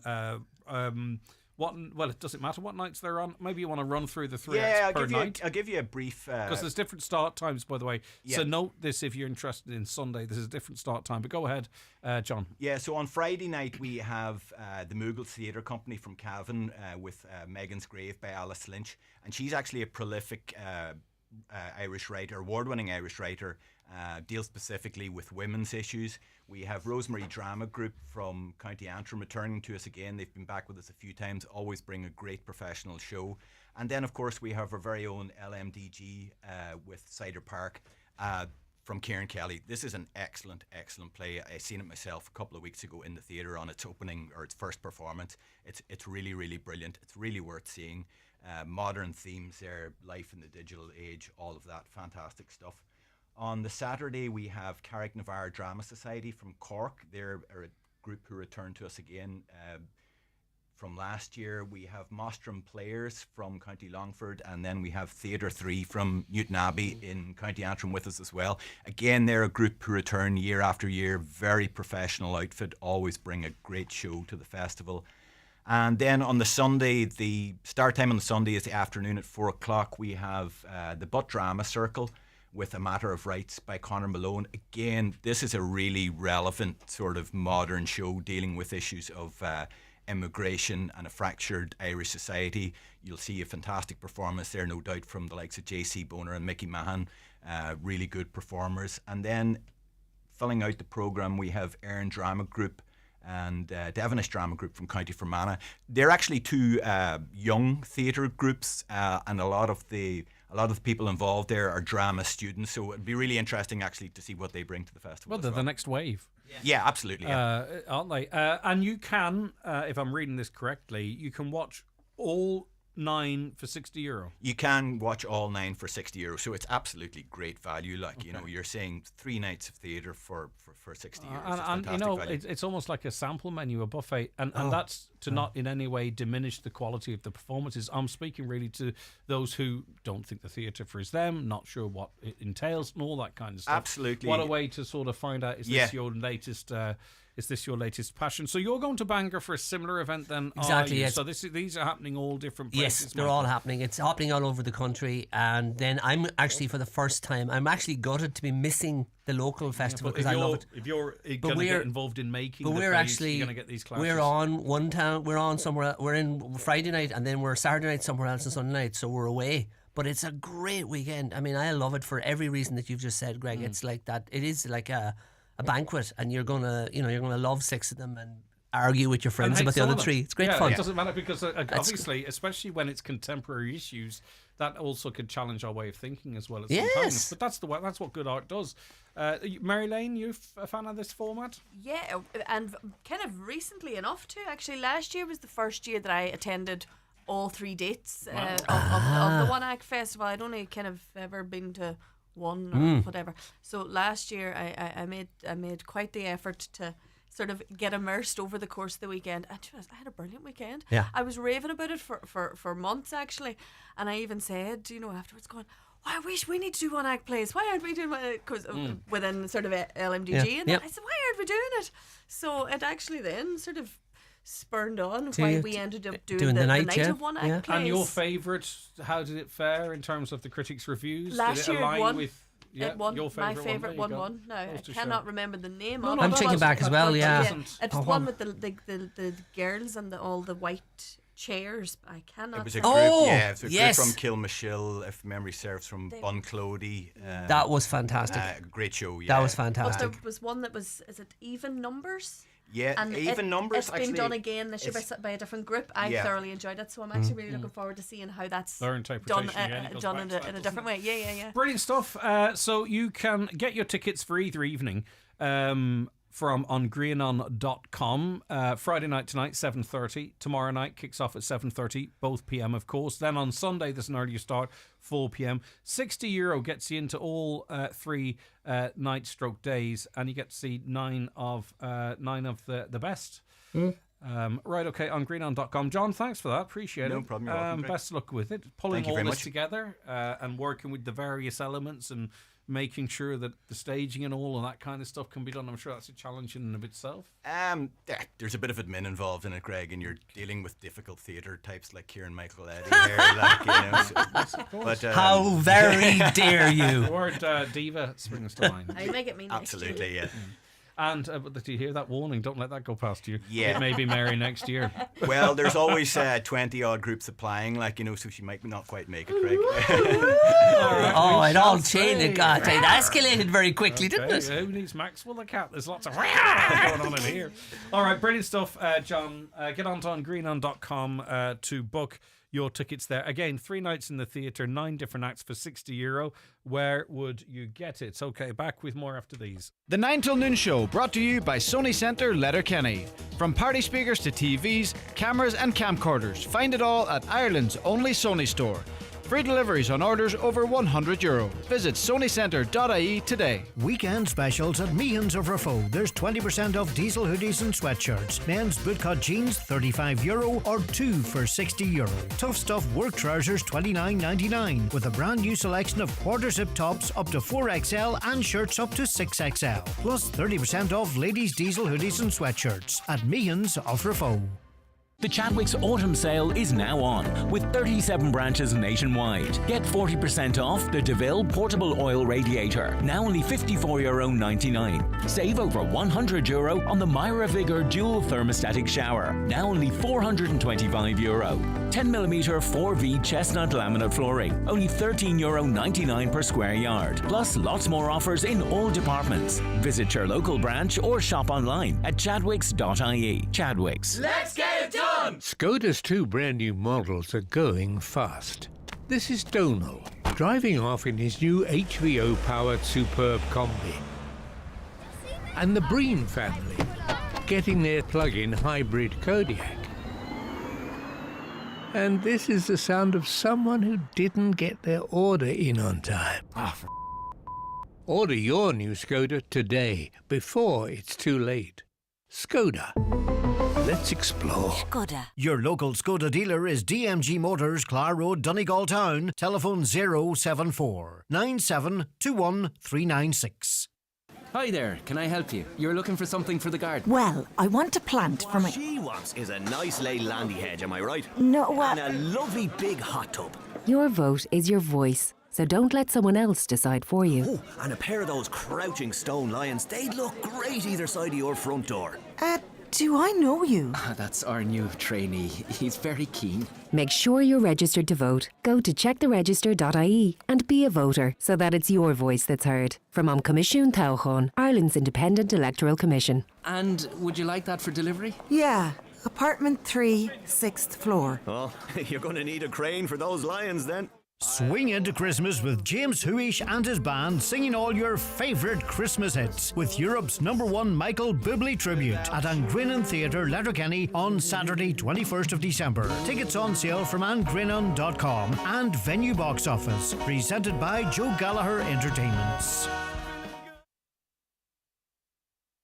Rightio. Now, just to clarify something, by the way, I might have given the impression that the One Act Festival is on this weekend. It's next weekend, which is actually even better because it gives people a bit of notice if they wish to book their tickets. So it's next Friday, next Saturday, and next Sunday. And in my defence, I wasn't given any dates.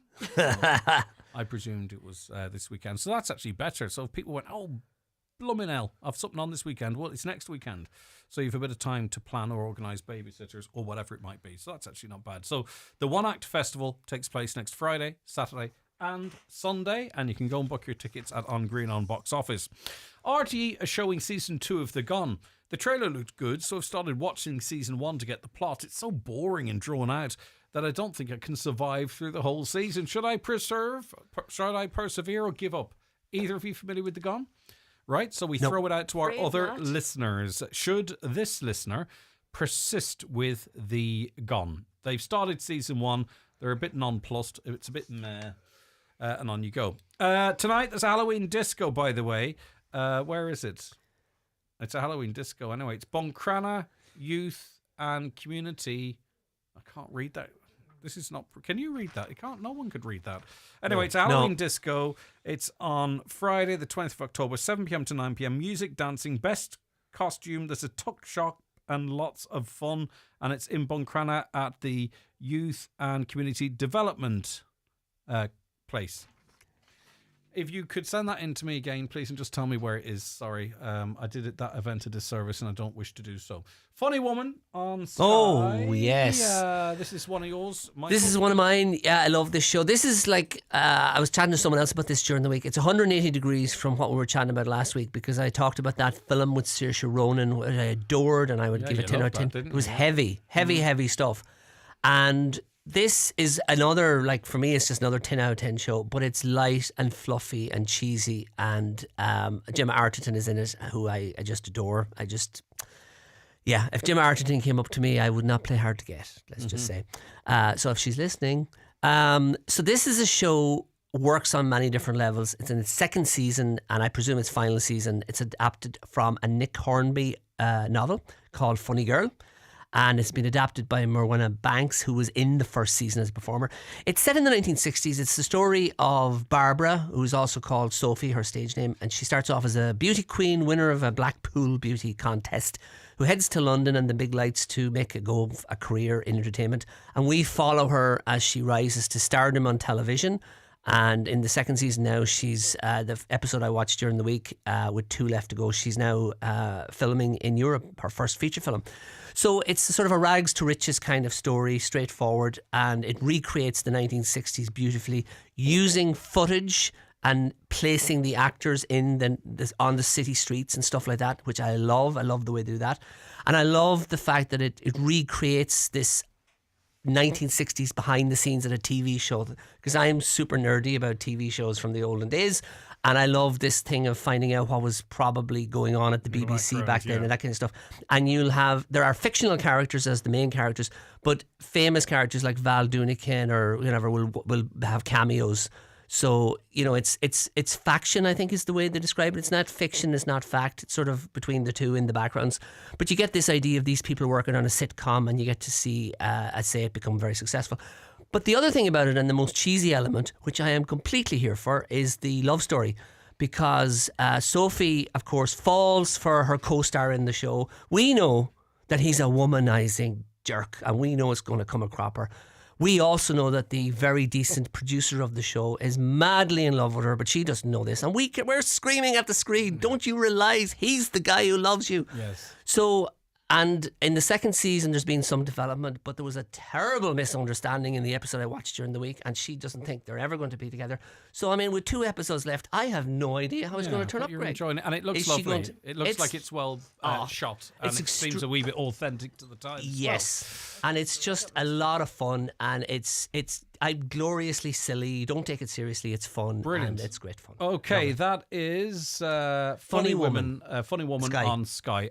Also, too, quite interesting for those of you who watched Monsters, the story of the Menendez brothers, and also then it was the subject of a Netflix documentary. They could be getting out because prosecutor says they should be resentenced over the murder of their parents. They believe they've served enough time. They believe there's more evidence of the abuse they suffered in their youth. And because they're only under 26, even though they got life without parole, if that was changed to life with parole, because they were under 26 at the time of the murders, they're viewed a different way, and they'd be actually eligible for release right now. So that happened last night. It's just in case anyone's tracking it and didn't see it happening. So they could be on their way out of prison there. 086 60 25,000 is the WhatsApp and text number, or give us a call on 074 91 25,000. We're in the company of Mary Lane, a drama teacher, and Michael Leddy, writer and blogger. Funny Woman has got high reviews from Michael so far, as has Beauty and the Beast, although that's preemptive. But it's if it's anything to do with Grove Theatre's production of West Side Story, then it should be really good. That's on this weekend in On Green On Theatre. Motherland, you've to the 9th of November to catch that on Netflix. The Murderous Sisters, a 3-part documentary on Amazon Prime, is on your list, Mary. Now, Amazon, I kind of gave a couple of their documentaries a go, and they're a bit cheap and put together and get a couple of talking heads, and that's it, right? Unfortunately, so I'm hoping maybe to watch one that's good.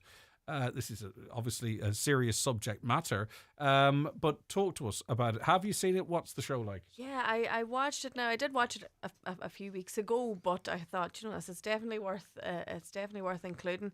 So yeah, it's the story of the what were dubbed the Scissor Sisters, Linda and Charlotte Mulhall, who carried out the murder of Farah Noor in 2005, which people might remember was the body that was found dismembered in the canal near Croke Park in Dublin.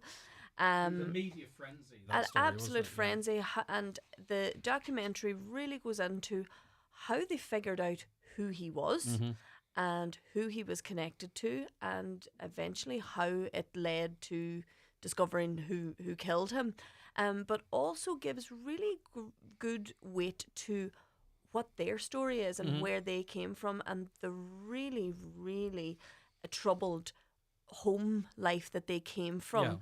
And that really nobody was looking after them. And do you think that serves to just tell the whole story, or is it to sort of mitigate their actions, or how do you feel that of its inclusion? I don't think it mitigates their actions. I mean, obviously they still murdered the guy, but the documentary also doesn't let him away with he was sweetness and light. He wasn't a good guy either. And many people would leave the documentary maybe going, well, maybe just everybody got their just desserts. It really gave insight to where all their various situations came from that just pulled together to make this melting pot that was never going to end well for any of the parties involved, the victim and the people that murdered him, and the people around them, because her whole family got the 2 girls, their whole family, their mother was involved. Really tragic things happened. How is the story told? Is it like talking heads? Is it archive footage? Is it sort of some dramatization? How do they tell the story? Yeah, so mostly talking heads, and like they have all the people, the forensic. They've got good access then. Yeah. Like I was watching this going, why can't all the Irish documentaries be like this? Right, it was good. Really in depth. It was really, I thought, very high quality. Any sort of, I'll say, recreations of the of what happened.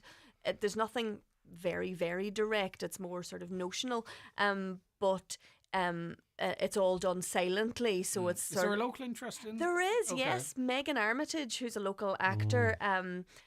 she's from the Creasla area, but she does a lot of work here in Letterkenny and around, and a very talented musician. She actually plays the unspoken role of I think it's Charlotte Mulhall. And it's so it definitely piqued my interest as I was watching it. I was kind of going between it and a bit of crocheting, and I was watching up and down, and then Megan came on. I said, she was in my music class, so it was lovely actually to see her there in it, and it's really, really worth watching. Right, 3-parter too, so they dig deep. They do, yeah. Okay. It's fascinating how they discovered who he was, how, because like his head was never found, for example. Yeah. But the scientific research that went into analysing what was in his stomach to figure out what was it, the enzymes or something. Are they out now? I think they were due for one of them is out, I think, yeah. All right, okay, that sounds interesting. It's on Amazon Prime. A lot of people have Amazon Prime for the delivery and all, and don't maybe realise or don't avail of the free TV the TV service that you get with it. So that's The Murderous Scissor Sisters.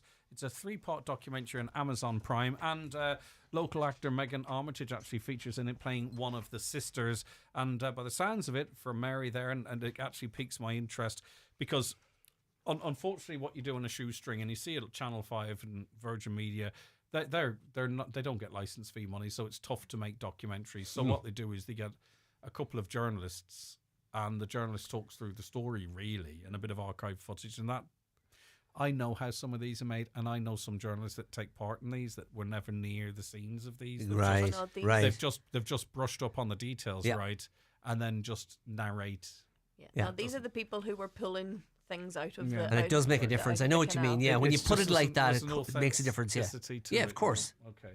Right, that was Mary Lane with The Murderous Sisters. It's a 3-part docu on Amazon Prime. Back with more from Mary and Michael after we take a quick break. The 9 till noon show with Sony Centre Letterkenny.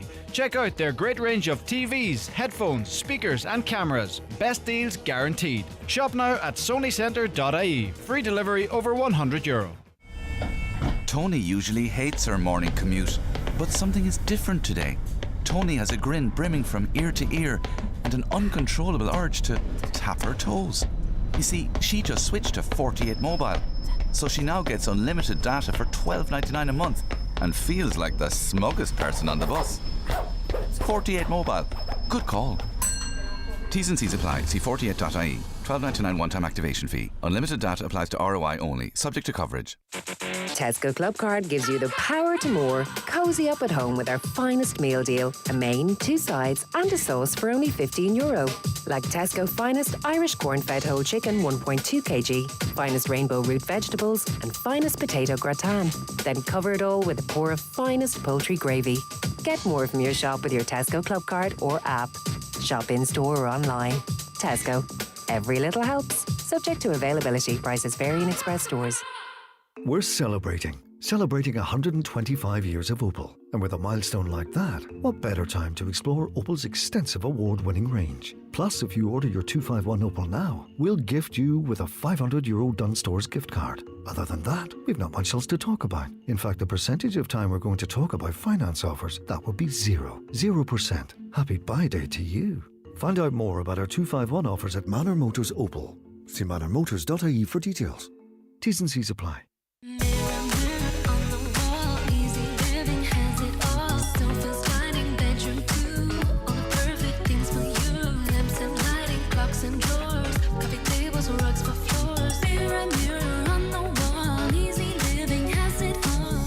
Easy Living Furniture. Luxury furnishings, affordable luxury. Joe Gallagher Entertainments brings Smokey and their hits tour to the Mount Errigal Hotel, Letterkenny on Saturday the 15th of February 2025. Playing all the classic hits including Living Next Door to Alice, Oh Carol, Mexican Girl and many, many more. Relive the 70s and 80s with Smokey. Tickets on sale now from the Mount Errigal Hotel reception and ticketmaster.ie. Highland Radio weather updates with McElhinney's. If you haven't started using the McElhinney's Layaway Club, it's not too late. Spread the cost of Christmas with designer gifts for the whole family. Available by phone or in-store at McElhinney's Ballybuffet. Mostly cloudy with scattered outbreaks of rain today. Temperatures of 14 to 16 degrees. Cloud and patchy light rain will clear northwards. early tonight, and it will be largely dry with clear spells, which means it might be a bit colder, 4 to 7 degrees. Tomorrow, partly cloudy with isolated showers at first. Cloud will build in the west and rain will develop later in the morning. The band of rain will move east across the region during the afternoon and early evening, leaving sunny spells and isolated showers. But the clocks are going back now anyway, so the days are over. Does it matter what the weather is as long as it's not too...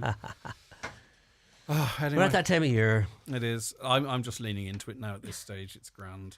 Right, okay. Heel, toe, step together. Heel, toe, step together. It's a podcast. It's a podcast. And I've really been enjoying it. Ever since Caroline put the podcasts on my to-do list there back in September, I have to say I'm really glad that Caroline did that, because I have paid more attention to podcasts. You've grown as a person. I have grown as a person. I feel like I'm in touch with my emotions, and I'm in touch with my inner child. And not only podcasts, but as we saw earlier in the show, I'm down with the kids, and I'm almost on TikTok now as well. I mean, where is it going to stop, Greg? Where is it going to stop? Well, you're probably going to start talking bag and flexing. There we go. I'm reading my mind. You're reading my diary now. This podcast is a BBC podcast, and all of these, again, the ones I've mentioned in other weeks as well, are available on Spotify. Or if you prefer to just go to the BBC websites or RT websites, you can get them there. The thing is in the car. They're widely available. They are in the like. I don't download podcasts, but I listen to quite a lot of podcasts, and I do favour. Even though I'm a big fan of the BBC website when I'm at home, the podcast BBC Sounds. I think if you're travelling, and you're listening in your car, Spotify does it better. Oh, okay. Because it buffers, right? So you know when you get data black spots and what have you, it's buffering and it's changing. It's changing the quality of download and stuff, and it's a more I find it a more consistent listening that experience. Makes sense. Very BBC good. Sounds they push it at a certain quality level, and if you're in a black spot, it's gone. You're lost. Very smart, it can be quite frustrating. So that's why I favour Spotify for the podcast. Very good, yeah. It's very good. Yeah. So what I've been doing is obviously I've been keeping up with some newer stuff, but older ones like this one and the one that I'm hoping to get listened to before next Friday is old as well. This dates from 2010, and it's a BBC, and it's a multi-award winning podcast. And it sounded intriguing when I was reading up on it, and I was like, I'll go for this one. And I'm really glad I did, because it's an absolutely lovely listening experience. It's the story of a very unlikely friendship. Katie Birmingham, have I got her name right? Yeah. She's 28 years old when this was made. And she was a part-time producer, a radio producer. And she just bumped into this gentleman at a market on a Saturday, Records. An 86-year-old gentleman by the name of Bob Hill. And they struck up a friendship. And the friendship was based around dancing lessons. Bob had been a competitive dancer all through his life. His wife had passed away not that long before this meeting with Katie. And so the idea of Bob teaching Katie to dance was suggested in that first conversation. And then she suggested that they record their sessions and that maybe they could do something with the footage. So what you get in this 45-minute show is their conversations while they're dancing. And Bob is a lovely man. And he talks a lot about his youth, and he talks a lot about his wife, and he talks about how he met his wife, and he talks about their time dancing together and what it was like dancing with her. And it's quite moving. And him and Katie really strike up this amazing friendship, and she's obviously very enamoured of him and really enjoys their time. And it sounds weird that this would work in a podcast because you can't see them. You can't see them dancing. You can't see what's happening. But the dancing is secondary. Like, you know, it really is. It's all about the conversations and the friendship. And as she admits at the very end, she never becomes a particularly good dancer. She just has no knack for it whatsoever, ballroom dancing. But the lessons continue for, it seems, a long, long time. And that's what you get in this. And it won many awards. It's a BBC show from 2010. I did Google around, and I wondered what had happened to Bob in the years since, and I couldn't really find anything. So I went searching. I couldn't really find it a couple of weeks ago. I want to listen to this first. But I was charmed by this show, and I would recommend it. It's a lovely listen. And it's just, as I said, the story of their friendship and the story, and just Bob talking about his wife and his late wife. And, brilliant. So, I mean, maybe you could be a late adapter to podcasts. That could be a good starting point for you. Thanks for that, Michael. A caller says, I read the book about the sisters' murder. It's difficult to comprehend the effect of a dependency on alcohol and drugs has on anyone. This caller believes the girls were not criminally minded, but acted in defence of their mother, who was being used by her partner. It's a very sad story. It's a no-winner story, isn't it, really? Absolutely. Hi Greg, Groovy Gang, back to normal this weekend I hear, as ye don't want the adulation all the time. Speaking of gorgeous people, have you seen Jilly Cooper's Bonkbuster Rivals, in where ex-jockey, now politician, still as the whip, and TV host David Tennant became rival neighbours in all things, where the wife and daughter are smitten with two and chaos ensues. That's the bank holiday sorted, and you've an extra hour too. I see that friend of the show, Saoirse Ronan, although she doesn't know it yet, is on the Graham Norton and the Mescal, as both could be in the Oscars. There you go. So you can watch that for your fix. Yeah. Speaking of Michael's feisty felines, Winona Earp, the movie, was on Tuesday on the Sci-Fi Channel, but fear not, it's in again on Saturday, 1 to tape. Have a brilliant bank holiday, everyone.